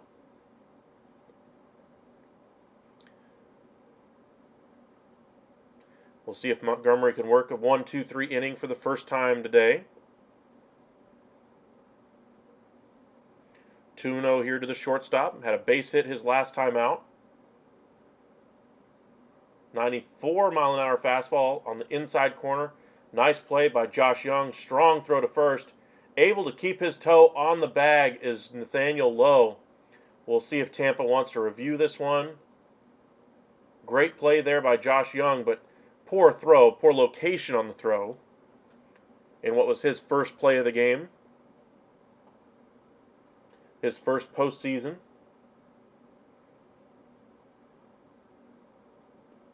Looks like they decide not to review it. And we will end the bottom half of the fourth. We go to the top of the fifth. 1-0 Texas. Wow. So, looking at the game early, I'd say the difference in the game has got to be execution by both sides. The defensive errors by Tampa Bay is just feeding into the strategy of the Rangers to force Glasnow to throw more pitches. Glasnow, however, has been able to counter that. He's struck out 7 batters so far. The only batters he hasn't struck out so far are the 8 and 9 hitters. Simeon struggled so far today, or he hasn't struck out Simeon as well. But either way, the Rangers' strategy of making him throw more pitches is working. I'm just not sure how effective that strategy is so far, based on the success Glasnow's had at limiting the damage of the people he's allowed to get on base. He hasn't allowed the big innings so far, only allowed the 1 run on the sacrifice fly, and that's kind of the difference in the ballgame right now. From the Rangers' perspective, they played very well defensively, allowing Montgomery to keep working quickly in the innings. They've gotten some great defensive plays from Montgomery twice, and then from Evan Carter as well out there and left. They've been able to squander some runners at third base a couple of times so far today, and just finally got their first clean inning from Montgomery so far. Usually this is the part of the game, once Montgomery starts to get on a roll, you can see him get through a couple more innings without giving up a base runner. And if that happens for Tampa Bay and you get into the bullpen at that point, the Rangers might have a 2 or a 3-run lead at that point. Then I think the Rangers start to feel more comfortable. For the Rays, they're going to have to get to Montgomery here quickly and get to that bullpen that is a little bit shakier. That's got to be the strategy for the Rays, to force Montgomery out of the game, to get to that shaky bullpen that's given up so many blown saves so far this year, to see if they can get another one out of this Rangers club. But it's been a very good game, very highly contested game so far, but the Rays so far defensively just having their deficiencies, at least recording outs at first base. We've seen one by Yandy Diaz, an error by their catcher, saw another one on the throw from their shortstop. Their infielders are just struggling to make the routine plays right now. It'll be Corey Seager due up for the Rangers, followed by Grossman and Garcia. First pitch here to Seager. Hard hit ball, center field, going straight back to the wall and off the wall. Siri unable to catch it, but Seager will get into second with a double. Standing there at second as the throw comes into third base. Just a great effort there by Siri, just unable to get a hold of it. First pitch swinging. Seager's very aggressive early in the count. That pitch caught a lot of the zone, and so he was willing to take his chances once again. Robbie Grossman due up next. 0 for 2 on the day, struck out and grounded out so far. That looked like it came off the wrist, actually, of Siri. Glasnow unhappy with that one. I mean, he gave it all he could. He went up to the wall, and the ball actually hit him here instead of in the glove. You can see all the expressions on the Rays players just wide-eyed right now, like, okay, when are we going to start acting like the Rays again, making good defensive plays, executing offensively, playing small ball, doing all the right things from that side of from that perspective. That one bounces in the dirt. Now 2-1 to Grossman. Glasnow up to 68 pitches so far.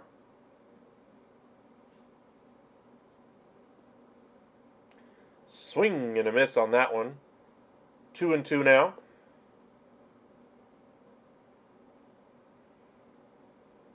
Able to get the high chase there. Would have been ball 3 on that one. Grossman doesn't look as selective as he has been in the past in these types of situations. Got to imagine with the postseason atmosphere, adrenaline's pumping a little bit more than it would be during the regular season. The 2-2 misses up and away. Doesn't chase at this one. 3-2. Grossman goes ahead and takes his time out here. Make sure he's ready. Rays bullpen looking on intently. Great pitch there by Glasnow. 97-mile-an-hour fastball dots up the inside corner, barely right at the bottom of the zone, but just missed low and in. The receiving there by Pinto was not great either, to try to sell it as a close pitch, and he's the one who tells Glasnow to calm down. Wow. Here comes the pitching coach. 2 on, nobody out. If I'm Glasnow, I say, hey, buddy, that pitch was right there. Frame it a little bit better. Stop telling me to calm down. Yeesh. That was a good pitch, though. Just doesn't get the call on it. And Grossman does what he's supposed to do in this lineup. Work the count, work a walk, get on base for the power hitters coming up. Garcia low, and then Heim would be next if they get that far. 4+ innings so far. Glasnow's at 71 pitches. Garcia's really come through for the Rangers this year. We'll see if he comes through once again. Fastball fouled away by Garcia. That was a good rip. Caught a little bit more of the handle than I think he was hoping for, but that one gets out of play down the first base line. 0-1. Game being played in Tampa Bay at the Trop. The 0-1 from Glasnow. And the pitch. Eventually. That one misses. Ball 1. Slider. 1-1. Garcia evening things up.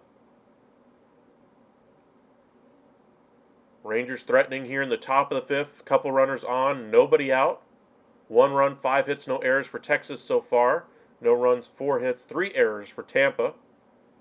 Swing and a miss at that slider low and away. Chases that one now 1-2. Glasnow's looking a little bit less crisp here in the fifth. Missing location more than he has in any other inning. Got to imagine higher intensity game. Starting to get to him a little bit. Still don't think they pull him, but he is starting to lose his command just a little bit. Fastball is losing a little bit of that command. The slider's starting to lose location a little bit more. The 1-2 pitch.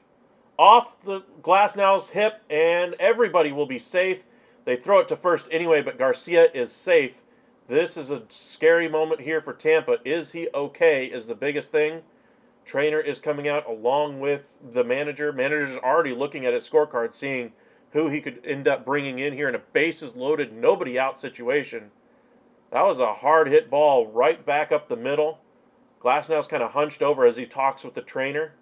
That one looked like it was right off his hip. That one bounced right to the third baseman, but unable to make the play in time. No, it's off the inside of his back leg. Looking at where that one actually caught him, right in that hamstring muscle.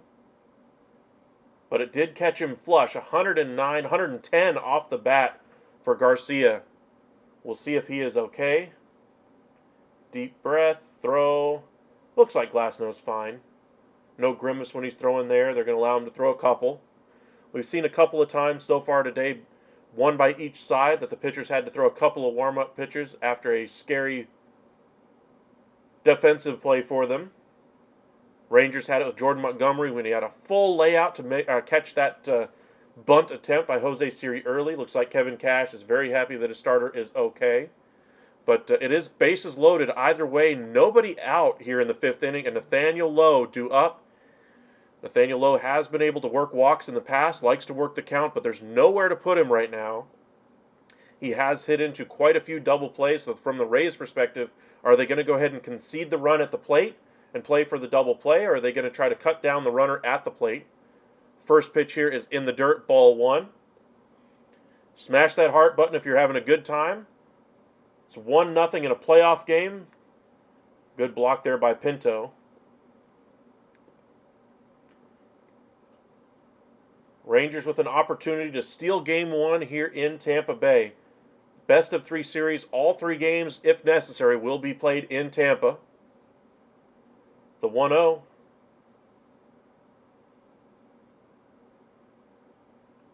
This one's popped up in the infield. This will go as an infield fly right at the third baseman. Paredes makes the catch. And there is one away. Infield fly rule, meaning everybody basically goes back to the base they were. It counts as an automatic out. And now Glasnow's looking to get out of this one with a double play. Heim is also susceptible to that. Has a base hit so far today, 1 for 2. Also has a strikeout. First pitch, fastball, 95 miles an hour, misses, and it's 1-0. And that one misses all the way to the backstop, actually, as it bounced off the glove of Pinto. That allowed another runner to score on a wild pitch. Rangers now lead it 2-0. Corey Seager is able to come in on that one. Grossman advances to third, Garcia to second. Now there is a runner, or there is a base open for Heim if they decided to walk him for Leote. And just Pinto again. If I'm Glasnow, I've got to be furious with my catcher.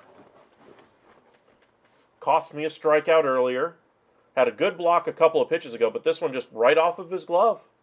That one misses high, now 2-0. Another one misses, 3-0. We might just see an intentional walk at this point for Jonah. He has the opportunity here to drive in a couple with a base hit. Good speed out there on the base paths. And there's the 4-pitch walk. Bases loaded once again for Texas. Leody Taveras coming up. Curious to see if they go to the bullpen, as it looks like Glasnow started to lose location, especially on that fastball. Leody is 1 for 2, has a stolen base and a strikeout so far. Kevin Cash stretching, not sure which direction to go. They've got double-barreled action. Zach Little and Chris Stavensky is loosening out there in the bullpen, both righties. First pitch here to Taveras, swing and a miss on that 94-mile-an-hour fastball. 0-1. Nice fastball with the top of the zone on that one.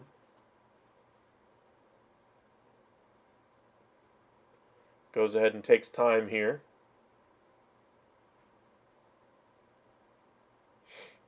Rangers leading it 2-0.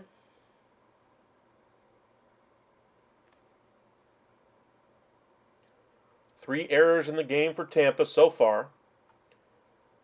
The 0-1 swing and a miss, or I should say swing and fouled off his foot anyway. Taveras unable to keep that one fair. No balls, 2 strikes. Bases loaded here, 1 away in the 5th. Rangers already have 1 run in.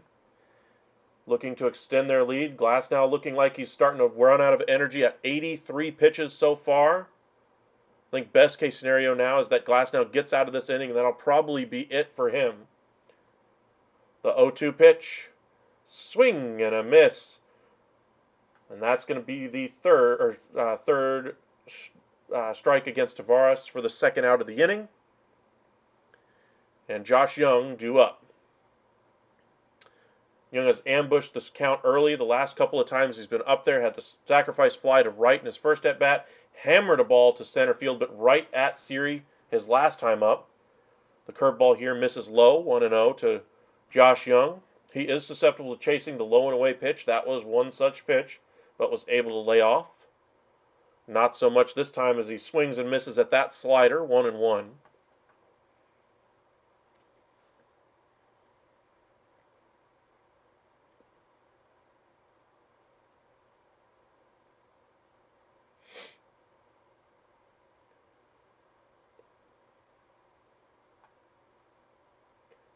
Hitting .266 on the year.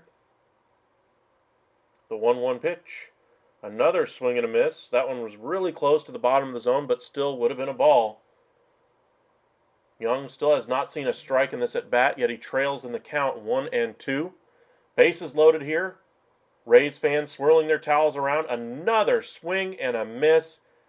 Able to get Josh Young to chase again, and did not see a strike in that entire at-bat, but Glasnow able to take advantage of the rookie.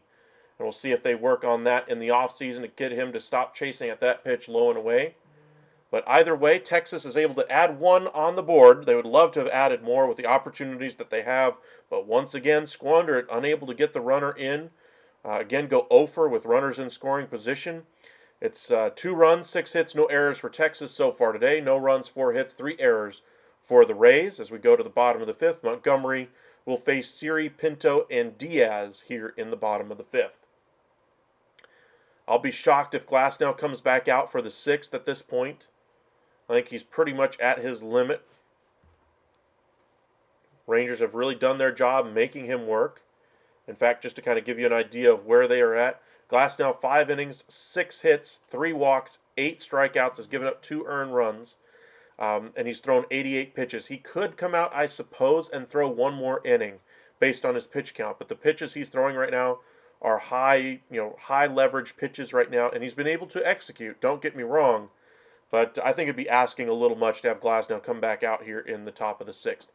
On the other side, Montgomery through 4 innings is at 47 pitches. Very few of his pitches have been high-stress pitches, whereas Glasnow, the majority of his that he's thrown have been with traffic on the base path. So we'll see how much further they allow Glasnow to go in the next half inning. Looks like we're just about back from commercial break here. Siri had that bunt attempt, that diving play made against him by Jordan Montgomery. He does have 25 home runs, so I'm sure they'll allow him to swing away here rather than try to bunt for a base hit.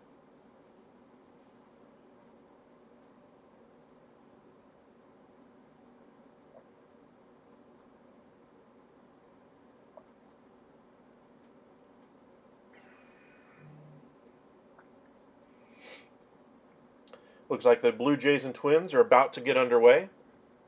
I'm sure we'll get cut-ins on the ABC game if there is any run scoring. If there is, we'll give you guys updates as they happen. As they talk to Kevin Cash right now about the effort from Glasnow to be able to get them through 5 without giving up more than just the 2 runs. First pitch by Montgomery to Siri. Fastball in the inner half of the plate. Fouled off. 0-1. Montgomery's been able to locate that ball really well on the inner half of the plate. That one caught a little bit more of the plate than I think he wanted to. But unable to keep it fair is Siri. 0-1 pitch.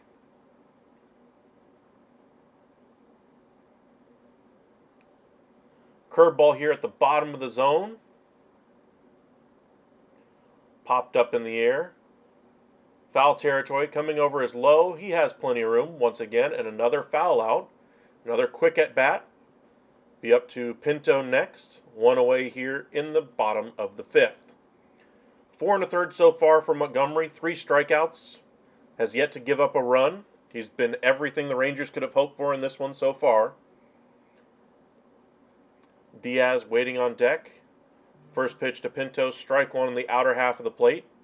93-mile-an-hour fastball. 0-1. Pinto taking all the way on that one.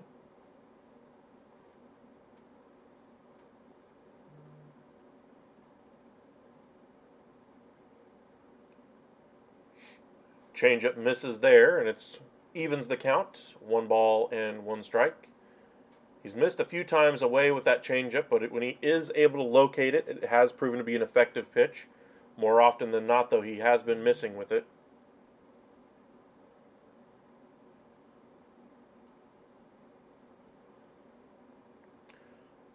Two one misses up, or 1-1 misses up. 2-1. Bit of Rangers news is that the Rangers had designated Alex Spees for assignment. He has been claimed off of waivers. Has a bright future as a relief pitcher in Major League Baseball, but unable to make the postseason roster, and Rangers weren't going to take a chance with him right now. With the moves they had to make, they had to let somebody off of the roster, and he was the casualty. No longer part of the Rangers organization. Former high draft pick from the club. Swing and a miss there. 2-2. The set by Montgomery and the pitch. Fastball misses up and away. 3-2. Would hate to see a walk here of the number 9 batter, so we'll see if Montgomery just goes with the straight fastball here. That's been probably his best pitch on the inner half of the plate. The 3-2 fastball inside corner, fouled off by Pinto, and gets out of play by about 10 or 12 feet. They keep saying sinker. I'm not buying it. That's a fastball.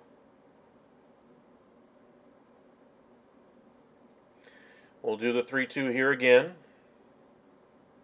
This will be his 56th pitch.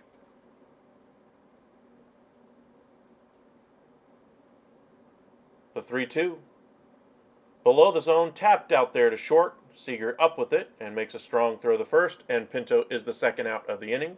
Montgomery looking for his second consecutive 1-2-3 inning. Arozarena is on deck. Diaz is up now. Diaz, the American League batting champion, still looking for his first hit of this postseason. 0 for 2 with a strikeout so far. Arozarena, meanwhile, is on the cycle watch right now with a base hit and then a double in his first 2 at-bats. First pitch here misses well outside, 1-0.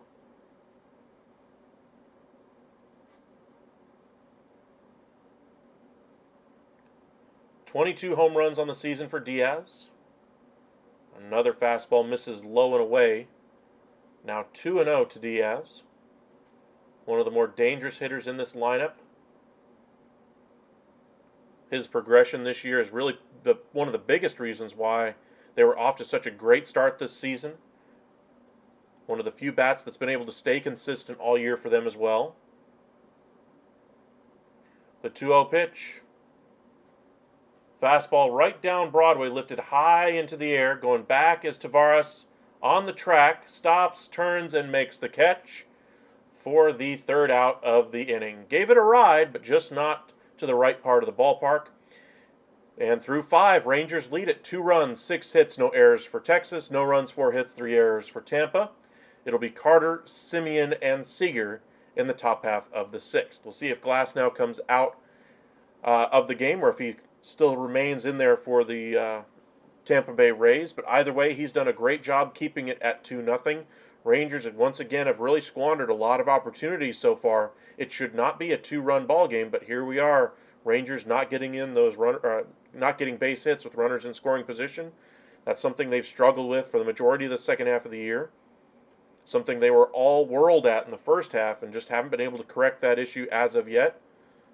But so far, you keep giving them chances like the Rays have been giving them so far today. At some point, this lineup is too good. They're going to be able to come through at one point or another.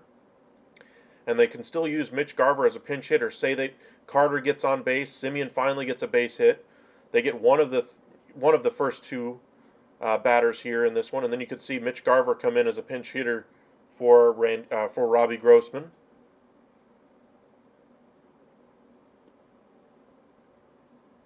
I think that's something we very likely could see actually here.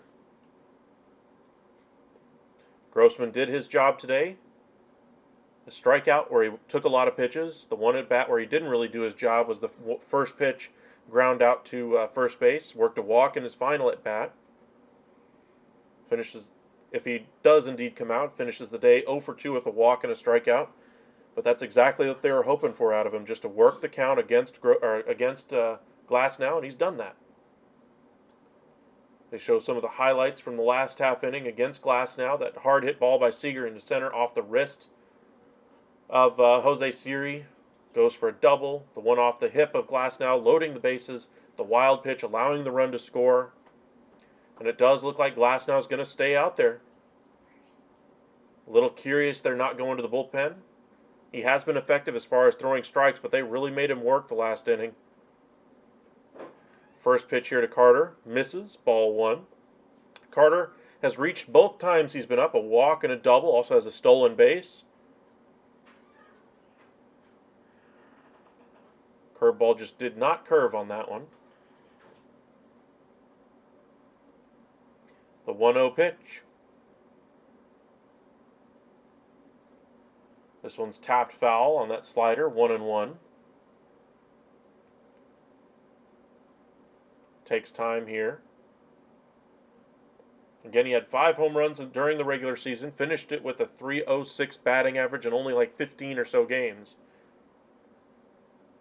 My expectation is he'll be at the top of the lineup for the Rangers next year, as they'll probably move Semien down in the lineup and allow him to be more in an RBI contributing spot behind Seager. They've really struggled with getting RBIs out of that 3 spot. Adolis has done great out of that 4 spot, but Lowe has really struggled this year to drive in runs out of that number 3 spot. 2-1 as this one misses low and in. Make it 3-1 as this one also misses low and in. The 3-1 pitch. Fastball right at the bottom of the zone. Gets the call on this one. Nice pick there by Pinto to present it. Full count once again to Carter. He's probably had the best day offensively executing the game plan that the Rangers wanted to do today. Another 3-ball count. This one misses well inside, and that will be another walk drawn by Evan Carter. Another speedy guy going on, getting on base here. We'll see if they try to use some more of that speed out there. Take advantage of the fact that they got a couple of stolen bases earlier in the game. Semien due up next, 0 for 3 in the game. This one misses low. Curious to see if we see a mound visit here. Looks like Cash is on the phone with the bullpen, just making sure somebody is ready.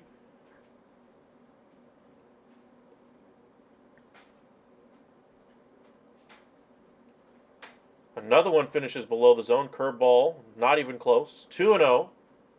Semien hit .276 on the year, 29 home runs. Broke that 100 RBI barrier in the final couple of games of the season. In that one that clinched it for their postseason appearance for the Rangers. And this one misses. Now 3-0. This has got to be it for Glasnow as he misses location badly with that one. Carter got a good jump off of first, bluffed to move to second, and stays there at first. And another walk. That's a 4-pitch walk by Glasnow, and that's it for him. Corey Seager coming up. And to the bullpen, the Rays go. Just unable to locate his pitches. We saw some issues with that in the 4th, more in the 5th, and now I think they should have gone to the bullpen before, but it's going to be it. They're going to go to the righty out of the bullpen with Chris Davinsky. A little surprised they're not going with the lefty option. Or are they just coming out to walk with... Okay. Had a nice conversation out on the mound with him before they took him out. Had me wondering there for a minute. But finishes the day, 5 innings pitched, 8 strikeouts, 2 earned runs. His runners at first and second are his responsibility. Rangers with yet another chance with runners in scoring position to come through. And with the middle of the order coming up, Seager, I'm guessing they'll pinch hit for Grossman with Garver now that Glasnow is out of the game. And Adolis to follow after that. But Evan Carter, probably the offensive player of the game so far for Texas, has a base hit, a couple of walks, a stolen base as well. He's played very well for Texas. In fact, that base hit they had was into the gap in right center field. That should have driven home Heim, but they decided to play it cautious and ultimately were unable to get that runner in from third base. But so far, he's got to be the player of the game offensively for Texas in this one. Curious to see if they move him up in the lineup at some point in the postseason if he keeps playing this well. He's one of the few bats that's actually moving, or that is actually performing right now in this lineup. Welcome back, Ron. He did struggle in that season finale, but every young player is going to have up and down performances. But if he's this impactful, it's hard to say that they're going to keep him at the bottom of this lineup, but I think next year for certain he'll be probably the leadoff hitter for Texas if I had to guess, with that high on-base percentage, able to walk a lot, not chasing a lot of pitches. He does have the ability, or he does have the susceptibility to strike out looking a little bit because he is such a patient hitter, but I think that's offset by his ability to get on base, period, and does have a lot of power in that bat as well. So we'll see how it's going. Doing pretty well, Ron. Doing pretty well. How are you doing? Davinsky coming on, 38 games, has thrown 42 in the 3rd innings, 4.46 ERA on the season. Does not walk a lot of people, only 6%, and strikes out a little bit better than league average at strikes out batters a little bit better than league average at 24%. Seager's 1 for 3, had that double to deep center the last time off the wrist of Siri when he made that leaping attempt at the wall, unable to make the catch. Has a strikeout already today and scored the last run for the Rangers on that wild pitch from Glasnow off the glove of Pinto. Davinsky had his best run of his career with the Houston Astros, spent some time with the Angels, and now on to the Tampa Bay Rays. First pitch, hard hit, center field. Will it get down? It does. Bounces off the glove of Siri and is able to stick with it. The throw comes into third and airmailed and into the dugout. What another defensive play by the Tampa Bay Rays. They look like the Bad News Bears out there. What the heck is going on? Just bounced high off. He throws his glove in disgust at himself about 20 feet into the air after the play is over. But my goodness, what is going on? Another run scores, and it's now a 4-0 ball game. Texas in front. Wow. This has got to be the worst game played defensively by the Rays all year, or darn close. I'm not kidding. They look like the Bad News Bears right now. That one just kind of like a windmill swipe at it as he tried to catch it off the bounce. I get he was trying to, make a play on the ball and, stop, the runner from scoring or advancing, but come on, man, make the play first. Get in front of it. Quickly 0-2 by Davinsky on Grossman. They do not pinch hit with Garver. Little surprised. Garver's hit all 19 of his home runs off of right-handers this year, but they decide to keep Grossman in there as the lefty, playing the right-left matchup, I suppose. I still would have gone with Garver in this spot. 0-2 pitch now. Bounces in the dirt, 1-2. But I'm not kidding. This Rays team looks more like the Bad News Bears than anything else today. 4 errors so far.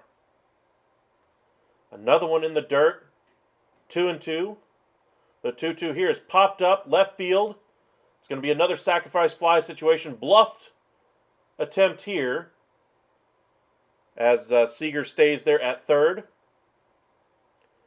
Most errors in a postseason game in franchise history for the Rays today. You can just see the apoplectic look on these Rays players' faces.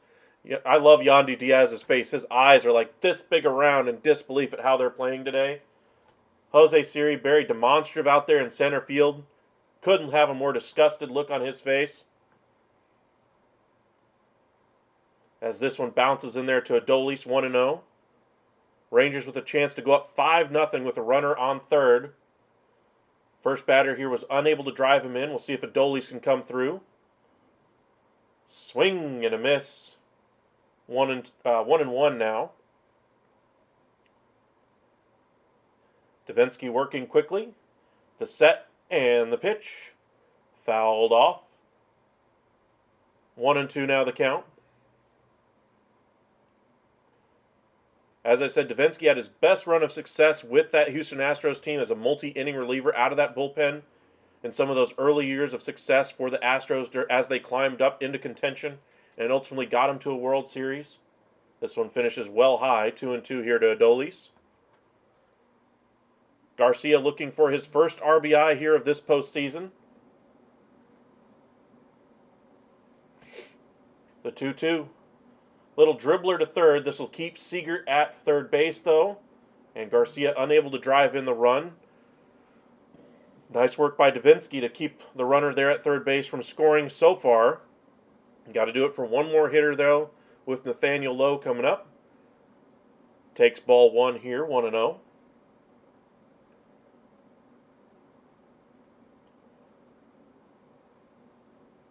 Lowe 1 for 3 in the game, runs scored and a strikeout so far.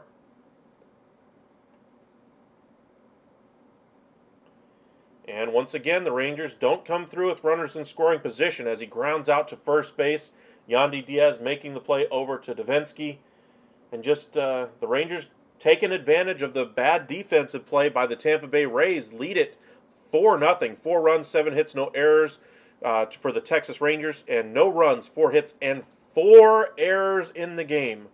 4 for the Bad News Bears. I mean the Tampa Bay Rays so far today. Just looking at the scorecard, how things ended up for Glasnow. All 4 runs are going to count as earned runs, at least at the moment. I'm curious to see if one of those runs actually will be converted to an unearned run because of the error on Siri. But 5 innings, 6 hits, 4 runs, 5 walks, 8 strikeouts, and I thought it was a mistake for them to bring him out here to begin the 5th inning. And so far, it's proven, to be correct. I mean, he just did not have location at all to the first couple of batters of this inning, and couldn't get the chase from Evan Carter on the 3-2 count. Simeon worked a 4-pitch walk, who had dominated earlier in the game, and it just looked like he had run out of gas. All the high leverage pitches that he was forced to throw in the first 5 innings of the game really took their toll. Ends up throwing 98 pitches through 5+ innings today. Devenski comes on, does a nice job after giving up a base hit to get things going anyway for the Rangers in this one, and allowing the couple of runs to score. But ultimately only gives up that 1 hit and shuts things down for the Rangers shortly thereafter with the runner on third base. So again, it's all about the defense right now for Tampa. They do, in fact, just make that scoring change to make it a 1 unearned run on Glasnow after that error on Siri. And just not a good day defensively for Tampa. Not sure what's in the water for them. Not sure if it's just the, afternoon start time, if they're not ready for it, if they, thought the Rangers would come in stumbling like they have and they're just going to walk away with it. Whatever the case may be, they're not crisp. They're playing like they're just short-arming balls over to first base, making it tough on Yandy Diaz. Balls bouncing off their wrist as opposed to going in the glove. We've seen that twice so far today. And meanwhile, the Rangers have been able to execute on their end defensively. Montgomery's made a couple of great defensive plays. One diving bunt attempt catch anyway on a bunt attempt by Jose Siri. Another diving play by Evan Carter out there in left that would have allowed a run to score if it had gotten past him. Another chopper over to first. Montgomery had to bust it all the way over there and cover first base. Great job by Montgomery getting over there, getting a speedy runner.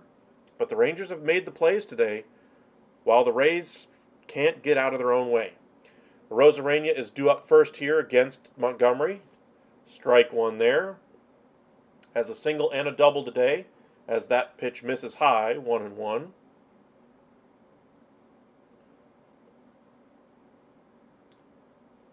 Looks like the Twins got out of the top half of the first without allowing Toronto to score. Still nothing there. Set here by Montgomery, and looks like they're going to go out and talk. Not sure if it's a pitch comm issue or they just want to talk. Not sure if they know what they want to do to attack Rosarena, who's 2 for 2 in the day. Looks like this is more a discussion about what they want to do. Getting on the same page.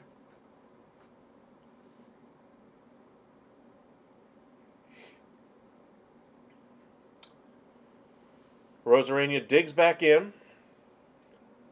The set by Montgomery and the pitch. This one's hit hard. Third base side. Young is up with it. Makes a strong throw to first. And that looks more like the Josh Young we've seen all season. Just a belt-high throw. Doesn't even need to stretch for it. Is low. And gets the first out of the inning. First time Rosarena has been retired so far today. Harold Ramirez is next. 0 for 2 so far. Montgomery up to 62 pitches through 5 1/3. Hard hit, but high and out of play down the first base side. 0-1. Appreciate you guys joining us here. I know it's a work day for many of you guys out there. We'll have this game for you live today. We'll also have Game 2 live for you guys tomorrow. Make sure you guys join us for that one as well. The 0-1 pitch by Montgomery. Swing and a miss. Got him to chase that changeup well outside the zone. 0-2. If he's going to chase that one, if I'm a Rangers fan, I'm wanting him to throw another one all the way out there. Ramirez, one of the sluggers in this lineup. You're really hoping to drive in some runs, but nobody on base in front of him here. And with a 4-run deficit, you just need a base hit to get things going offensively if you're the Rays. This one bounces in the dirt. Did he get enough? Yeah, I think he got a piece of that is why it bounced so much. That ball was a good 1.5 feet low and in, and good block there by Heim, but apparently Ramirez caught just enough of it. Would have been interesting to see if he had been able to beat the throw to first because that ball got away. 0-2 either way. Looks like they're going away here. The 0-2 pitch. Curveball again in the dirt. This one is laid off by Ramirez. 1-2. Looks like they're trying to get that curveball in the outside corner. Just unable to locate it there. See if we see a fastball inside corner. They've worked really well with that pitch. Been able to locate it quite a bit so far. The 1-2. Fastball top of the zone, middle of the plate, but not as far in as I think they wanted to go. Ramirez able to foul it off. Remains 1-2.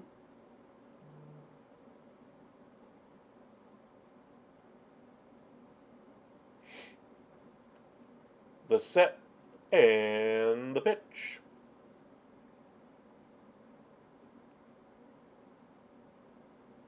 Swing and a miss. Nice pitch there by Montgomery. Another curveball low and in. Chased at by Ramirez. That's his 4th strikeout of the day. First one of Ramirez, and it'll be up to Paredes to keep things going for the Rays. Rangers have got to love the start they're getting from Montgomery. He's still at only 68 pitches through 5 2/3. He could easily get them through 7 at this point. And if he's economical, maybe even 8. That'd be an absolute huge boost for this team if they can get that far with him. First pitch here to Paredes. Bounces in the dirt. 1-0.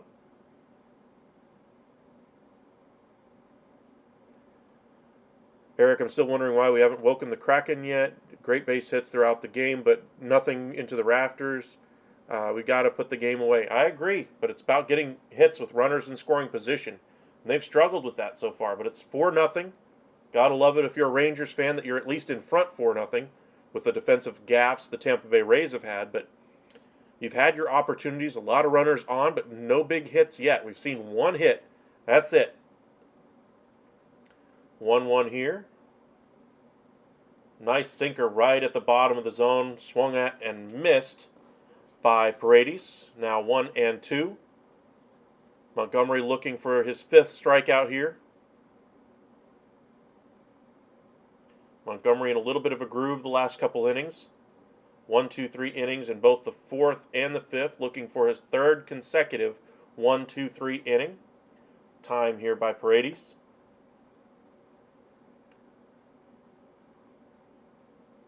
This one's hit hard, but foul by about 50 rows down the third base side.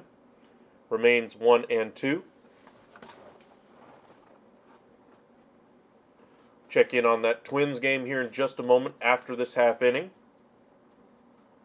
Rays looking to get a base runner here. This one's hard hit. This time he's able to keep it fair. Carter over to cut it off, and it bounces off his chest, off the heel of his glove and off his chest, and will allow Paredes to get another base. Pretty sure that'll go as a hit and an error on Carter to allow him to get to second. Runner in scoring position now for Tampa with Meade coming up, 1 for 2 on the day. And just like that, Rays have something cooking here in the 6th. Would have been close to see if Paredes would have tried to take second either way, but after that ball bounced off his glove and then off his chest and got away by about 3 or 4 feet, Carter was not going to have a play at second base. First pitch here, down and in, ball 1. Rays still looking for their first run of the game.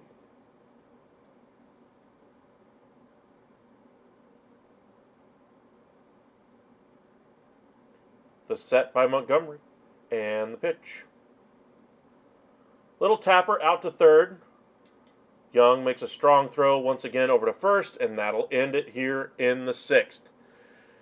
Rangers lead it 4 runs, 7 hits, no errors for Texas. No runs, 5 hits, 4 errors for Tampa Bay. We go to the 7th inning, Rangers in front. Let's check in on that score from Minnesota just to see if they've got anything going in that one so far.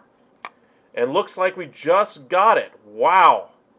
A 1-out, 2-run home run by Royce Lewis to get things started for Minnesota. Everybody thought Minnesota all year long was a doormat in the American League. Sure, they were going to win the American League Central, but whoever went to Minnesota was going to end up winning that game or winning that series. Well, hold your horses, not so fast. Toronto so far behind 2-0 early against the Twins. But let's check back in on our game anyway and just kind of give you guys a recap of where we are at. Rangers lead it 4-0. Montgomery's been fantastic for the Rangers. Through 6 innings, has given up 5 hits, no walks, and 4 strikeouts. Has only thrown 75 pitches, and as things stand right now, it's a guarantee he's going to come back out here for the 7th. And if he gets a quick inning, could very well come back out in the 8th as well. For the Rangers, their strategy coming into this one was to work the count against Tyler Glasnow, and they did that very successfully in the first 4+ innings of this one. The 5th, really saw the command start to falter there for Glasnow. Glasnow, though, was still very effective, though, getting 8 strikeouts of Rangers hitters. He pitched very well, but the command you could see was starting to wane. For some reason, they still brought him out in the 6th inning, and he immediately issued 2 more walks. Ended up giving 5 walks in this one. The Rangers have done a great job getting runners on base, but haven't really been able to get that big hit to bust things open. Did get 1 hit with runners in scoring position back in the top of the 6th, but the defensive issues for the Tampa Bay Rays are why we are where we are right now. The extra pitches that Glasnow's had to throw because of the errors defensively behind him really short-circuited the game for Glasnow. Wild pitch allowed another run to score early as well. That one did not go down as an error. But right now, 4-0, and it's all Texas. 3 innings left in this one. As much as you'd like to get to that Rangers bullpen, Montgomery has been absolutely magical for Texas so far, and he's likely to give him 1 more inning if he's able to avoid any damage. You got to like where the Rangers are at with a 4-run lead with only 3 innings left to play. It looks like Davinsky's going to stay out there here in the top of the 7th. First pitch here to Jonah misses just outside for ball 1. Waiting on deck will be Leody Taveras and Josh Young. The 1-0 pitch. This one beneath the zone, kind of rolled out there to second. A little two-hopper anyway. Flipped on to first, and Heim is the first out in the top half of the 7th. Leody due up next, 1 for 3, has a couple of strikeouts and a stolen base today. Takes a changeup right at the knees for strike 1. Again, the Rangers leading it 4-0, looking to take the first one here on the road.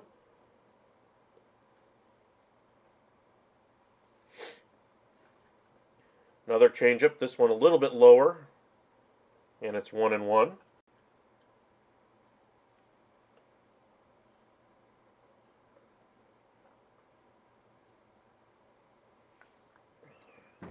Going heavy changeup here, fouled off again. It's now 1-2 to Taveras. That pitch got a little bit higher than I think Davinsky wanted, and luckily able to avoid that one getting out there for damage. Taveras takes time once again. A lot of batters, once they get to 2 strikes, do take their time out just to kind of reset their mind. First fastball up the at-bat, misses, and it's now 2-2. Tried just to speed up his swing. Tried to go up with that one, but that one went a little too far in.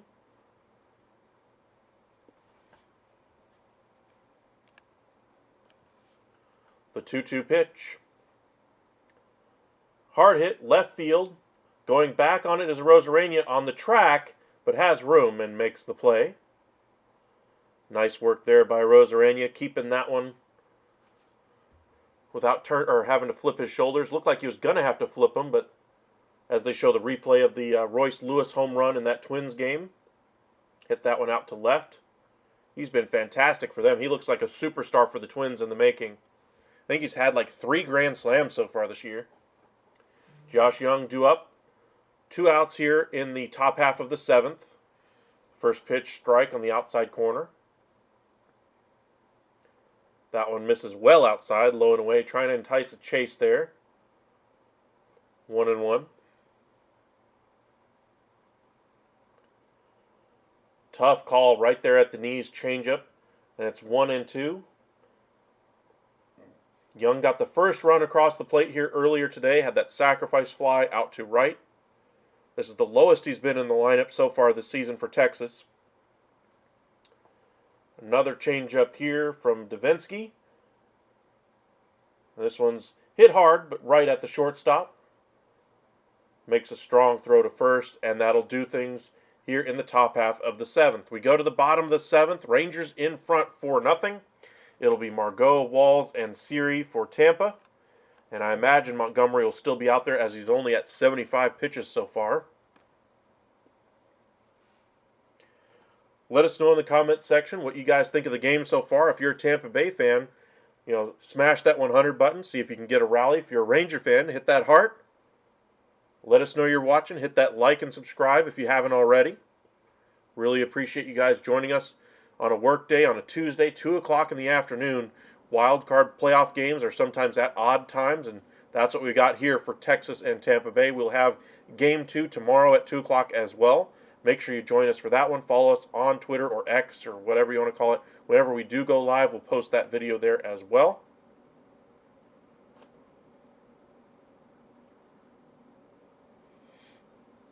You can find us on Facebook, Upside Sports Network as well. Margot, 0 for 1, had that sacrifice bunt earlier in the game. That's why he only has the 1 recorded plate appearance. Or at bat, I should say.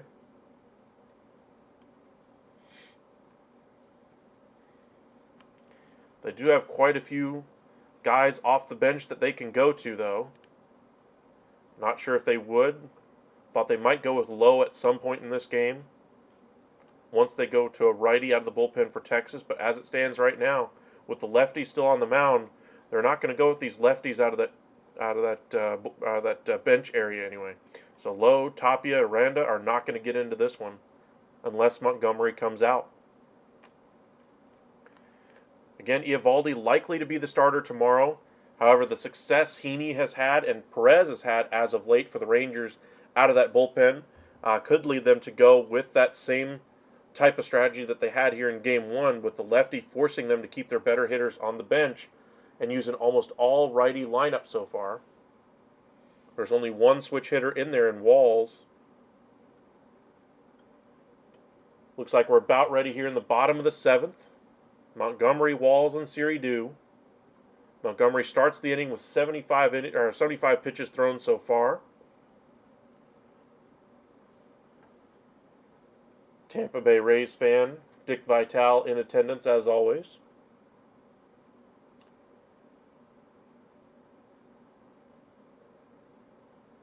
Good to see him still making it to games. Looks like we're finally set. First pitch here by Montgomery. Sinker just misses the zone, 1-0. A little low on the outer half of the plate. Just unable to keep it up enough. Margot taken all the way on that one, it looked like. Margot, a .264 hitter with 4 homers during the season.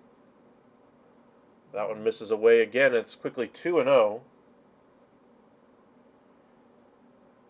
Attendance for a playoff game is only 19,704. Ouch. I know it's Tampa Bay, but it's playoff baseball. Come on, Tampa. Shoot, if you're a Rangers fan, you might as well try to pick up a ticket now. They show 1-1. I guess that one did count as a strike, I guess. Swing and a miss. It's now 1-2.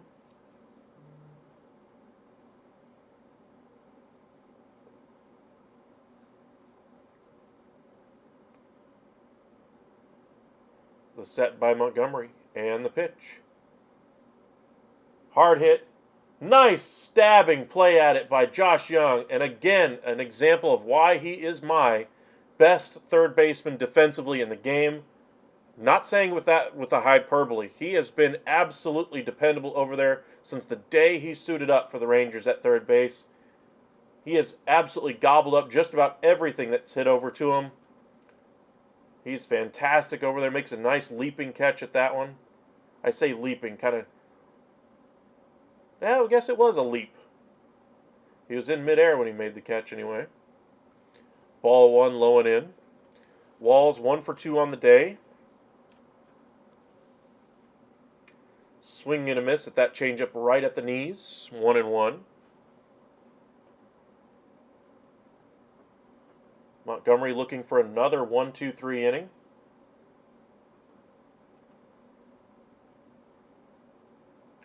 Walls taking his time to get back in the batter's box. 201 hitter during the season with 8 homers, a .638 OPS. In there for his defensive versatility more than anything else. Pops this one foul. And it's 1-2. Or this would be one of the spots the Rays have really been counting on Wander Franco for. But of course, with his off-the-field issues, he is not available and likely will not be available the remainder of his career for the Rays. Again, check that out on Google if you want to figure out what that's all about. This one misses. It's now 2-2. Fastball up.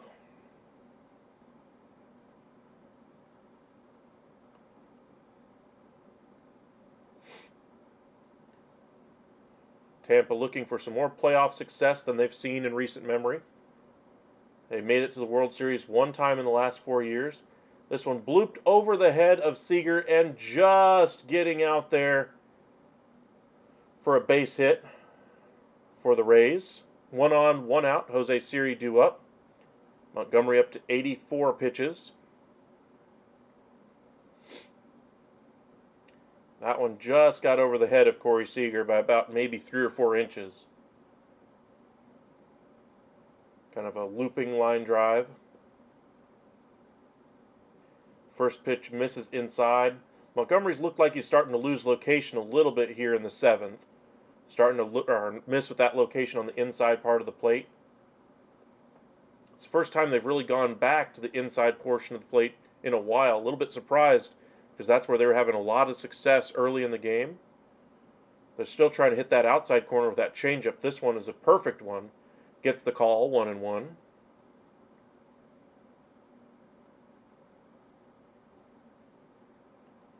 That late movement just seemed to move it a little bit outside of the zone, but able to get the call. Rangers do get Josh Sborz up out of that bullpen. He's been very effective as of late since returning from injury in a couple of outings for Texas. The 1-1 here by Montgomery. Hit high into the air by Siri. Left field. Carter comes in a few steps, takes a step back, and makes the play. 2 away.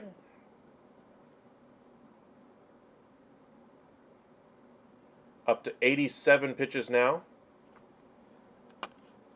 Pinto will be next. Looks like they're going to go with a pinch hitter. Caminero is coming on. First switch here for the Tampa Bay Rays. Looking for more offense out of this spot. With the game pretty much out of reach at this moment, they're going to have to get some run scoring in. So no need to let Pinto get one more at bat here. Might as well go ahead and go offense here in the bottom of the 7th. Mike Maddox coming out of the dugout here. Have a word with Montgomery, see how they want to attack him. Caminero hitting .235 this year with only 1 home run, 7 RBIs. Hasn't played a whole lot this year though. I'm sure this is more about giving him a scouting report on what to expect from Caminero. Had made his debut on the season just on the 23rd of September, so as I said, not a whole lot of experience to go off of. Home plate umpire goes out there to try to break up the meeting on the mound.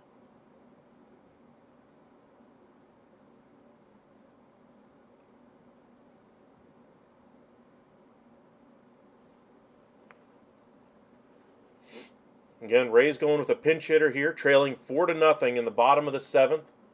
Cash just trying to get something going for the Rays.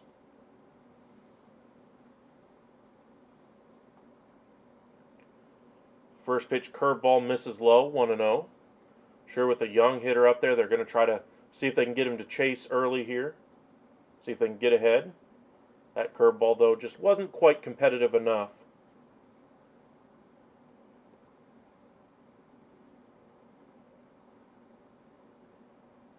Rays pinch hitters this year hit .305. That's good for best in all of baseball. The 1-0. Changeup misses about 1.5 feet outside for a ball. Got to think this could be the final hitter of the game for Montgomery if he can't get Caminero here, with Sborz loosening and righties coming up.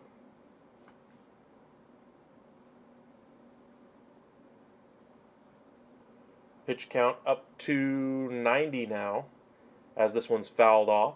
2-1. Big swing there by Caminero. Unable to keep it fair as he fouled it back to the screen.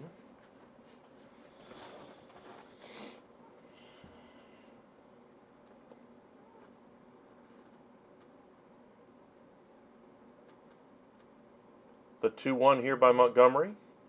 Nice curveball there. 2-2. Great location. Good movement on it. Just able to bend it over that outside corner. Gets the benefit of the doubt on that call. It was probably about an inch or 2, maybe 3 outside. I don't think it ever really came all the way back, but great framing there by Jonah Heim to show that it actually did get all the way there. Fastball misses. It's now 3-2. Good patience here by Caminero, as that fastball missed by about a foot above the zone.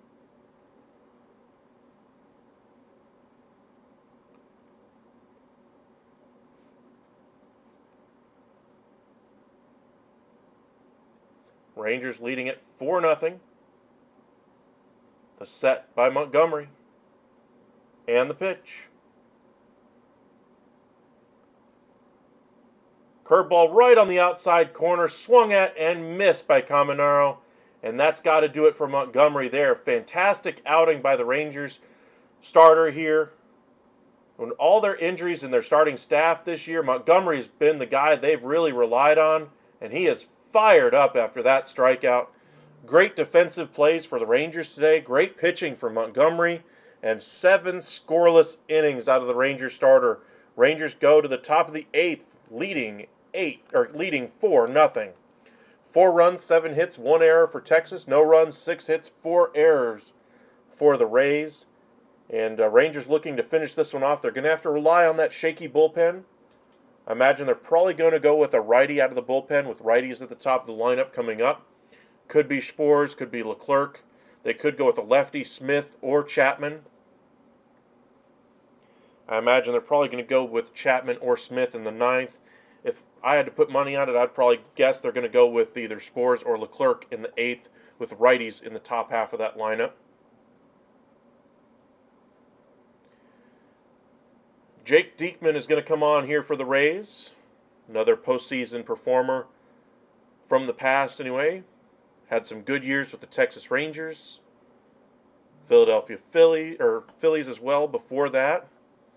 Spent some time in Oakland. Spent some time with the Rays lately. He's bounced around a little bit though. Come back from some serious medical scares as well. And finds himself once again in a postseason race. Trying to win a World Series. Remember, he was part of that Cole Hamels deal years ago to Texas. Back when the Rangers were getting big-time starters and a reliever in those types of deals. Remember the Cliff Lee trade before that they got Mark Lowe with. Cole Hamels, they got Jake Diekman as well. It'll be Carter, Semien, and Seager for the Rangers. Carter today 1 for 1 with that double into deep right center that should have scored another run earlier. A couple of walks. He's scored a run. He's also stolen a base, made a great diving play. He's also committed an error out there in the outfield to allow a runner to get from first to second. But overall, he's been the Rangers' best offensive weapon today. Corey Seager's also had a nice day. 2 for 4 with an RBI and a run scored for him. He will be due up third in this inning. So best part of the lineup if you're a Rangers fan right now to try to push this advantage.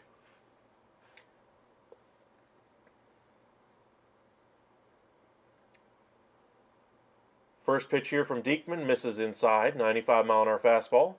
In 63 games this year, he's thrown 56 2/3 innings, a 3.34 earned run average, striking out a little bit better than 26% of the batters he's faced.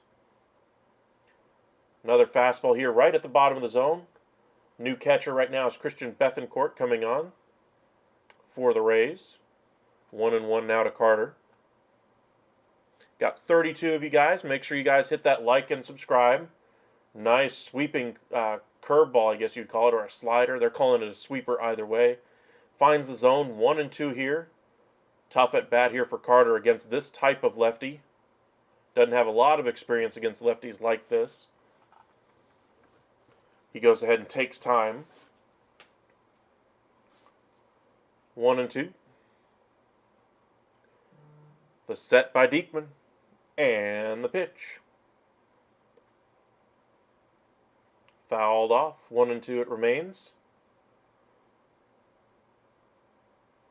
Rangers could have pinch hit with Garver here and then put Jankowski out there for defense. But they decided to go ahead and leave Carter in there and let him get a postseason at bat against a tough lefty.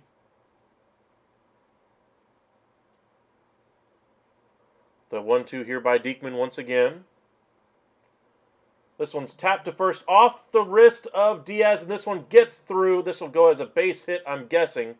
That was a do-or-die play by Diaz. Looks like he overdove for that one. But a nice play there by Carter. He, in fact, actually gets all the way to second after this one got by Diaz. Kind of clicked off of his glove and just kind of slow rolled it out there to the right fielder, but able to get to second. Nice work with that speed, busting it out of the box.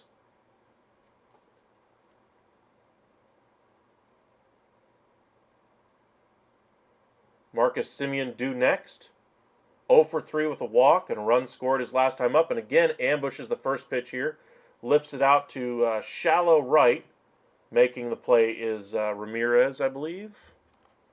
I think it's... No. That's got to be Margot. Yeah, that's Margot. Either way, Semien really struggling here today. Corey Seager due next. Again, tough lefty here on the mound. Going through a couple of the tougher lefties in the lineup for the Rangers. Carter got that base hit off of him. We'll see if Seager can have similar success. He's 2 for 4 on the day. Sweeper misses outside, ball 1. This has been the strategy as of late against Seager to see if they can get him to chase. We'll see if they're able to have some success again. Got 35 of you guys with us. Make sure you guys hit that like and subscribe if you haven't already. We really appreciate you guys joining us today. Fastball at the top of the zone, 95, swinging and a miss by Seager, 1-1.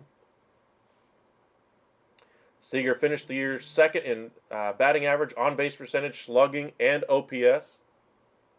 Tied for 5th in homers in the American League. Safe to say he's the Rangers' best hitter this season. That one misses inside.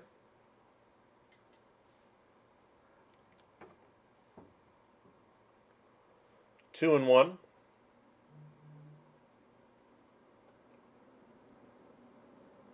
Make it 3-1 as Seager is able to lay off that one.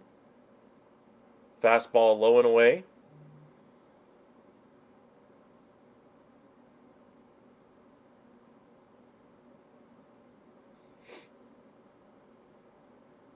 Not a bad choice here to walk him if you're a Rays fan.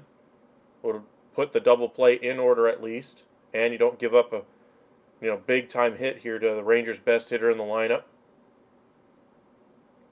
The 3-1 misses outside, just off the outside corner, right at the top of the zone, and that's going to go as a walk. Diekman unhappy with that one. Curious to see what the decision is going to be out of that Rays dugout if they decide to make some changes or not. Now that he's gotten through Carter and Seager. Looks like they're going to keep Grossman in the game. 0 for 3 with a walk and a strikeout today. First pitch fastball right in there, 0-1. Rangers with another runner in scoring position. We'll see if they can come through this time with a runner in scoring position. They've really struggled with getting hits in those spots. The 0-1 here to Grossman. Misses just a little low. Doesn't get the call on that changeup. Looked like he might have caught it at the bottom of the zone, but that dip by Betancourt didn't really sell it that it was in there. And it goes to a 1-1 count. Grossman does have a little bit of power, 10 home runs on the year. We saw that power mainly in the second half of the year as well. When the rest of the Rangers' offense was struggling, he was one of the few bats that was able to come through in some timely positions for them, get them some big-time wins. Now and finds the zone 1 and 2. Diekman is set. And the pitch. That changeup unable to get close to the zone. 2-2. Adolis Garcia waiting on deck. Rangers leading RBI man. Looks like it is Aroldis Chapman, the lefty, that's loosening for the 7th inning. Or, for the bottom half of the 8th inning, Swing and a miss as Grossman chases that fastball at the top of the zone. It was a close pitch, though, but for the second time today, chases strike 3. And Adolis Garcia is due up next.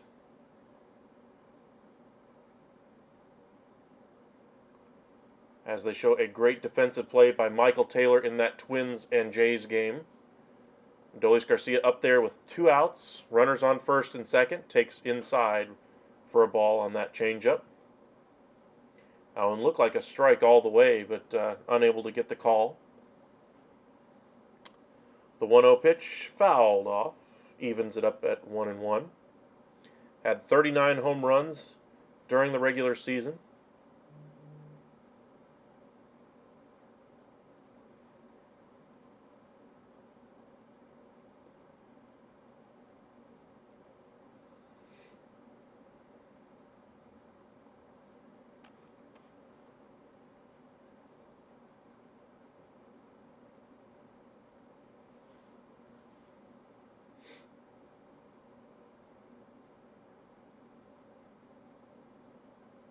The set here by Diekman.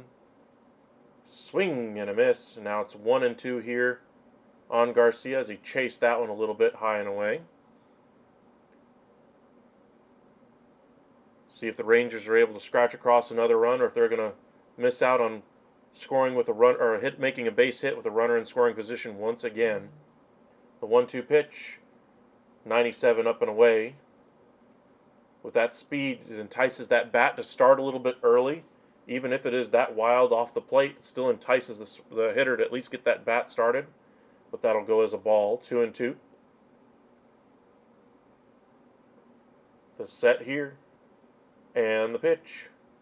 Swing and a miss. Nice pitch. They're saying it's a foul tip into the glove. Okay, there we go. Okay, I was going to say, why are we saying pause? That's going to go as a strikeout there for Adoli swinging. It looks like Montgomery is indeed done. They're going to bring in Aroldis here in the 8th inning. A little surprised they're not going with the righty out of the bullpen, but instead they're going with Aroldis Chapman. He's going to face the top of the lineup for the Rays in Diaz, Arozarena, and Ramirez.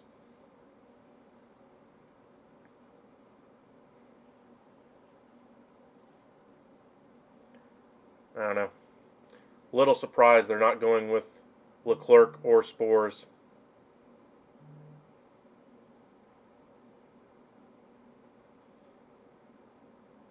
Could have seen Hernandez in this spot as well, but I would have guessed Leclerc would have been the guy they would go to for the 8th.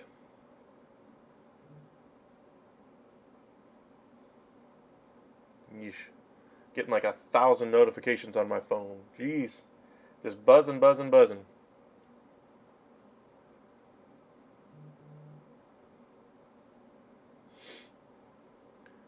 Alrighty. Rangers leading it 4-0 as we go to the bottom of the 8th. Defense, pitching has been the story of this one. Rangers had a strategy of making Glasnow work, and they really executed on that. Tampa's defense really helped out in that strategy as well with the 4 errors. Texas, the one error that they had was from Evan Carter, kind of bounced off his glove, allowed the runner go to first from first to second on a base hit. But overall, just a very well-played game for Texas. They haven't done the big error as far as hurting themselves in that way. The Rangers have forced the Rays to actually come through them and have to, beat their starting pitcher, which they did not so far. Montgomery was able to keep them scoreless through 7. Was very economical with his pitches. In fact, actually had a couple of great defensive plays. And Carter also had a great defensive play out there in left. But the story of the game has been the Rangers missed opportunities at the plate. The high pitch count for Glasnow, the strategy there, forcing him to throw a lot of pitches. The walks were a big concern for him as well, with 5 of them in the game. I thought Kevin Cash took a little bit of a chance bringing him back out in the 6th when it looked like he had lost it in the 4th and the 5th. He looked like he was done with high-stress pitches, etc. And he wasn't able to locate a couple more walks, allowed a couple more runs to come in. But errors, errors, errors have got to be the story of the game if you're Tampa Bay. This game would still be a lot closer right now if they hadn't had those errors. The wild pitch allowed a run to score as well. That one did not count as an error. But again, just defense, just allowing extra runs to come in for Texas here today. First pitch right at the top of the zone, 96 from Chapman, strike 1. Remember, in that last outing that he had against Seattle, didn't record an out, allowed the bases to load, and then they brought in Jonathan Hernandez, who almost was able to get out of it, but just wasn't able to enough with that J.P. Crawford double over the head of Carter. But splitter there, tapped foul by Diaz, and it's quickly 0-2. Chapman looking a lot more crisp so far with his location.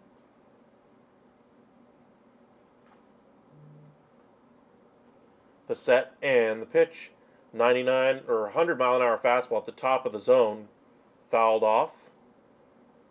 Unable to keep up with it there was Diaz, fouled it off down the first base line. Out of play. 0-2. Arozarena on deck. That one misses inside, 101. We'll see if they go with a slider here.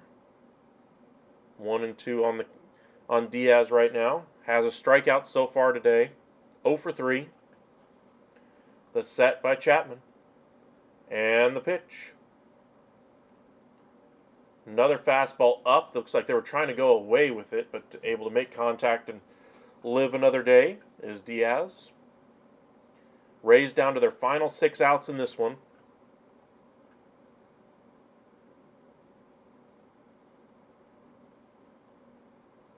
This one misses low and in. 2-2.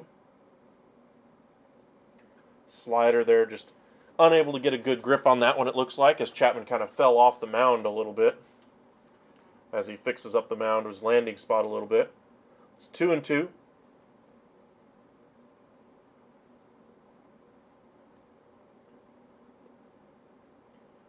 Fastball right down Broadway, again fouled off down the first base side, able to stay alive. This will be the 8th pitch of the at-bat here.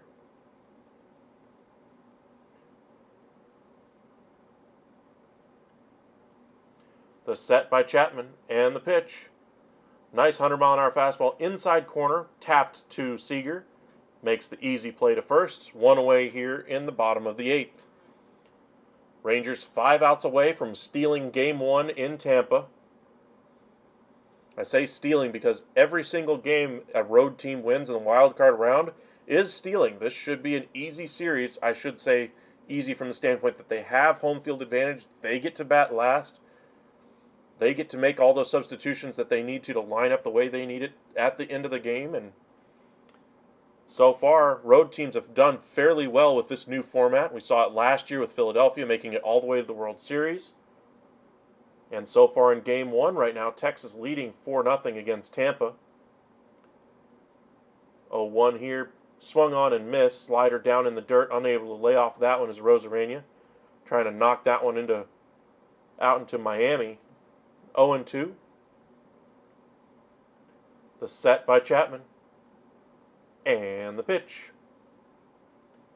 101 on the outside corner. Swung on and missed. Beautiful job by Chapman. Just overpowering Randy there. 2 away here in the bottom of the 8th. Rangers looking for their first playoff victory in over 7 years now. It's been a long rebuild, slow rebuild process for the Rangers. Short-circuited that a little bit by the additions of Seager and Semien last year. DeGrom, Eovaldi this year. Scherzer as well, Montgomery. The Chapman, the trade additions that they've made this year have really helped out. You're looking at them from the pitching side right now. Swing and a miss by Ramirez there, 0-1. Ramirez 0 for 3 on the day. Swung out and fouled off the plate and kicks it out of play. I'm not sure if that was completely out of play yet or not, because that kind of stopped right on the line in front of the batter's box. Nope, he didn't actually make contact with it. It bounced off the plate. He missed it all the way. Okay. Either way, 0-2 now. 101 tapped out there to Seager again. Strong throw over to first. 1-2-3 go the Rays here in the bottom of the 8th inning. We go to the 9th. All Rangers 4-0. Got to say, this is probably the best the Rangers have played from a pitching side over the past week or so, in a while. Their starting pitching was really what faltered for them in August and September. With the addition of Scherzer, they really had, he was one of the few pieces that was good in that rotation. They lost him to a triceps injury. Montgomery's been one of the better starters they've had as well, but they haven't been able to rely on guys like Eovaldi, who they've really counted on this year, Heaney, Perez, etc. Those are the issues that they've had in that starting rotation, along with John Gray. Gray right now is on the injured list as well. Are we looking at prime New York Yankees Chapman before the mishap with Houston? I don't think so. I think this is just a more deliberate Aroldis Chapman than we've ever really seen. I think this is more like old man Chapman, not quite like in the final 2 years of his career Chapman. I'm thinking we're talking more like, back half, hole number 13 for Chapman in his career.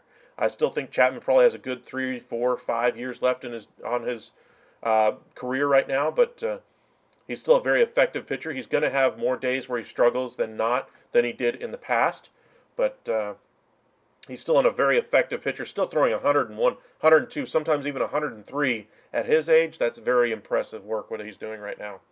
Look like the Rays are going to the bullpen once again, going with Kittredge, the righty. Curious to see if we see Mitch Garver on this one, or if he's going to stay on the bench and just be available for tomorrow.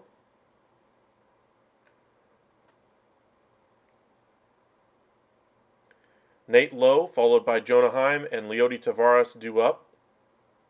All three of them have base hits in this one.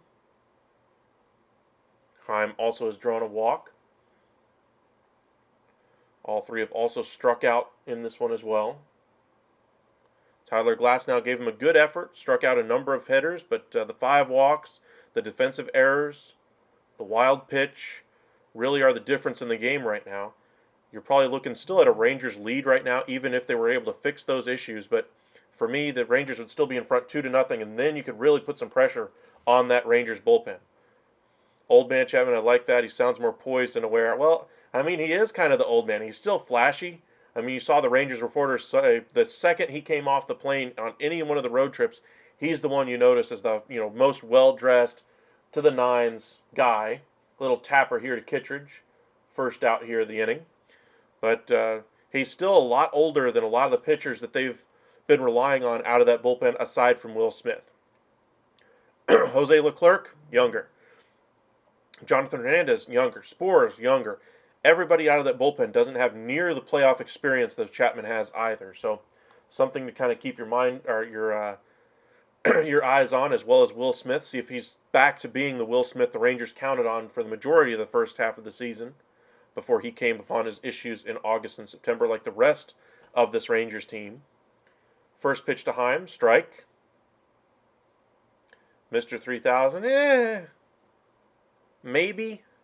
I can see that, Eric, but Aroldis is his own cat. He's just a strange fella, very confident, both on and off the field, and very different type of a hit, or very different type of a pitcher than most pitchers in the game right now. Of course, all closers usually are, but he's definitely out there. Little tapper by Heim off the catcher, Bethancourt. Bethancourt kind of walking it off a little bit. Took that one off the inside of the thigh, it looks like. 1-2 here to Jonah.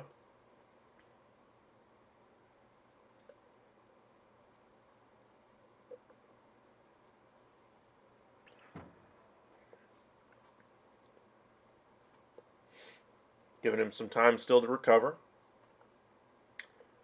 Kittredge, the righty, sets. And the pitch. Misses just a little bit low and inside. Able to lay off there is Jonah. It's now 2-2. Rangers would love to add one more insurance run here. Got a couple of home run hitters coming up as well. Heim is one of them. Taveras has done that against the Rays a little bit this year. Young as well. Carter's shown the ability to hit the long ball this year as well. I'm sure they'd love to get a hold of one of them just to give them a 5-run advantage as they go to the bottom of the 9th. Heim is able to foul that one off. 2-2. The set and the pitch. Hit hard, deep left field, going back on it. Has room, though. In front of the track is Rosarena, and makes the catch for the second out of the inning. It'll be up to Leody Taveras to keep this one going.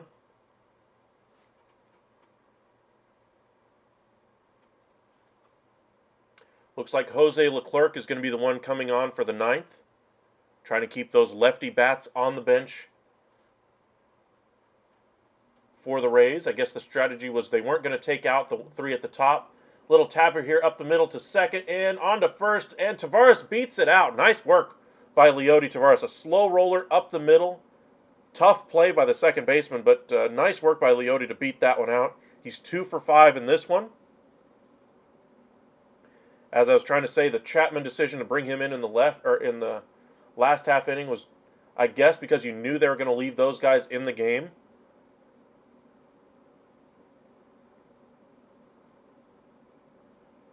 I suppose with Leclerc coming on for the 9th, he's gotten a couple of saves lately as well.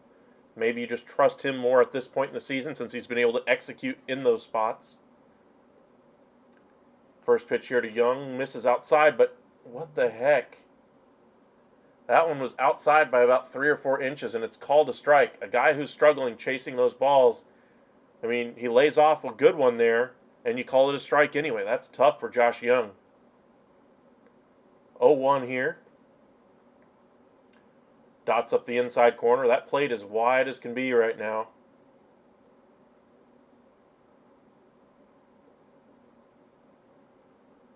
Rangers will take it, though, as they're trying to close this one out. They already have the 4-run lead. 0-2 here on Josh Young. 0 for 3 with a strikeout. Had the sacrifice fly back in the second inning to get the scoring started here for Texas. The 0-2 pitch. Swung on and missed. Tavares gets in there at second anyway, but the strikeout there is the end of the inning. And we go to the bottom half of the ninth. Bottom of the ninth, it's going to be Paredes, Meade, and Margot.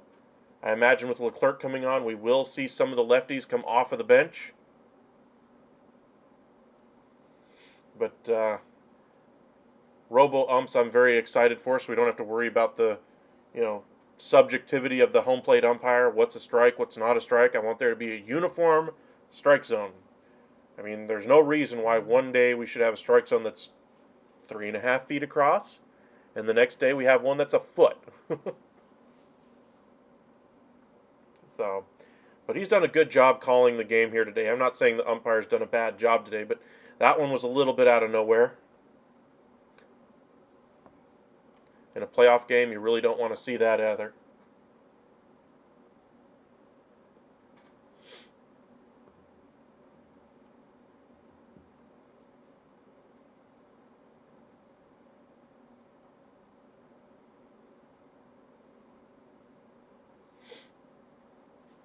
It'll be Paredes, Meade, and Margot. I'm imagining they'll probably pinch hit for Meade and Margot. If I had to guess, you probably see Aranda in there for Meade, Lowe in there for Margot.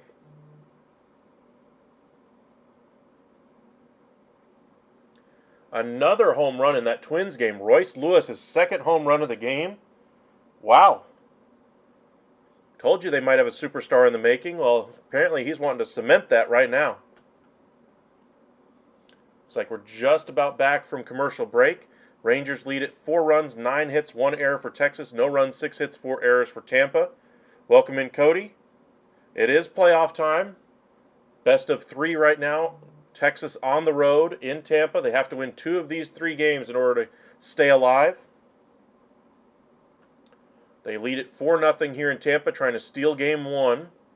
And yes, it is steal game 1 because they are in Tampa Bay, a place they've never lost a game in the postseason. The Rangers, that is, in Tampa. So I guess that's in their favor. With a 4-run advantage, like to see Leclerc come out and throw strikes here. They show in the replay of the home run to Lewis, leading off the bottom of the third, going the opposite way this time. Has all 3 RBIs in that game so far. Looks like Leclerc is just about ready here. Paredes due up first. First pitch, nice Slombio right on the outside corner. That's his unique pitch. In 57 games, has a 2.67 ERA. Divisional series, I believe, starts on Saturday. The 0-1. That one misses well outside. 1-1. Don't underestimate the Twins. Those guys can crack. Yes, they can, but they've also been much better in the second half of the year. Another pitch that's not even close, 2-1. I imagine the Rangers are going to have a quick trigger here with Leclerc up there, or with Leclerc in the bullpen, or on the mound, and then have Will Smith in the bullpen, I'd imagine, warming, should they need him, from the left side. The 2-1 pitch. Nice fastball right on the outside corner. 2-2. A good bounce-back performance today by Aroldis Chapman out of that bullpen. Wasn't able to record an out in Seattle. Able to get all 3.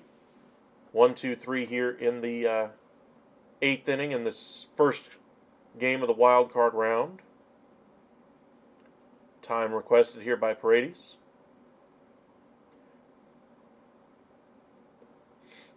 After that one misses outside. 3-2. Looks like Aranda is indeed come on to the on-deck circle. The 3-2 pitch. Popped up. Right to Corey Seager. Takes a couple of steps right. Takes a couple steps left. and makes the catch for the first out here in the 9th inning. Rays down to their final 2 outs. Game 2's probable starters, Nathan Eovaldi for Texas, Zach Eflin for the Rays. Eflin 16-8 on the year, a 3.5 ERA with a 1.02 whip. Eovaldi has really struggled in the second half after the injury, but he was an all-star Cy Young caliber pitcher in the first half for the Texas Rangers. And it does look like Aranda is now in the batter's box. First pitch here from Leclerc, fouled off of Jonah Heim and the home plate umpire. 0-1. Aranda in 34 games this year has 2 home runs, 13 RBIs, and a 708 OPS.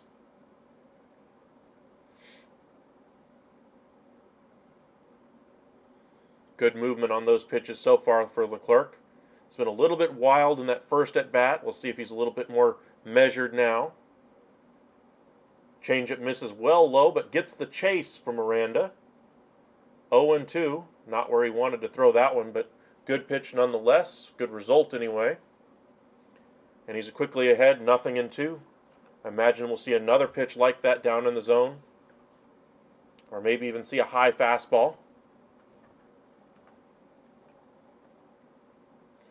The 0-2 here to Aranda.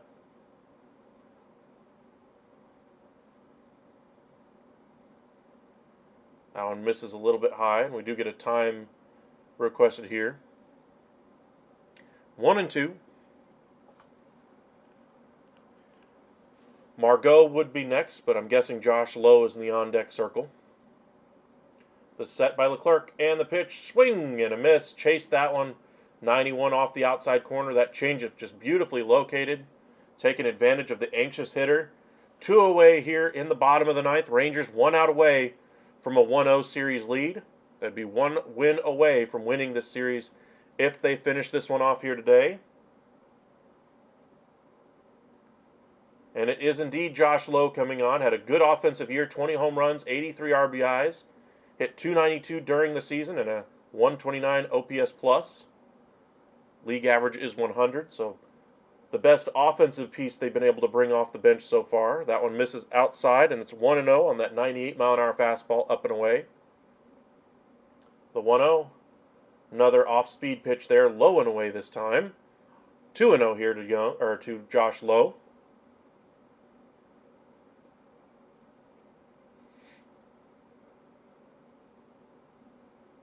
Make it 3-0. Another pitch missing outside the zone.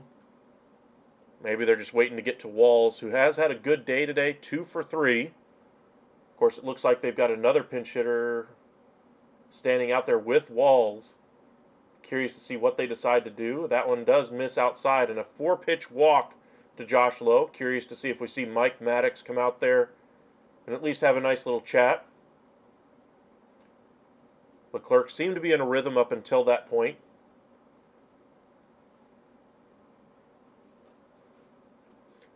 Rays get a runner on here with 2 away in the bottom of the 9th. That's the first walk of the game issued by a Rangers pitcher. It's been something the Rangers managing staff has been really trying to work on with this pitching staff, is avoiding giving away free bases. That's part of the reason why they struggled early this season. But as of late has started to correct some of those issues. Strike one there down the middle. Walls, the lefty, or switch hitter, I should say. Turns around to bunt, but that one misses outside. It's now 1-1. I'd be shocked if they actually had him lay down a bunt for the final out of the game. I mean, get on any way you can, I suppose, but you're taking the bat out of his hands a little bit and just relying solely on that speed. That one misses low and in. It's now 2-1. If Walls does reach, I guarantee we'll see a mound visit.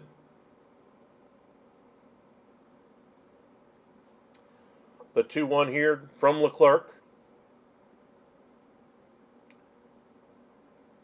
Lifted high, 98-mile-an-hour fastball to center field. Going back a couple of steps is Tavares.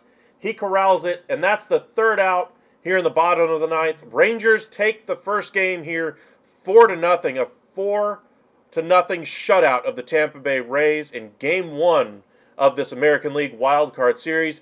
fantastic effort by the Rangers. They still continue to struggle with runners in scoring position. We'll see if they can overcome those issues in the next one. But Tampa Bay, they really defeated themselves in this one. 4 errors in this one, a wild pitch allowing another run to score. They still probably would have lost this game because they couldn't get anything going offensively. But the defensive issues that they had, the effort from Tyler Glasnow was fantastic. But the Rangers really executed their game plan, forcing him to throw pitches. They got 5 walks in the game off of him and really made him throw a lot of high-pressure, high-leverage pitches.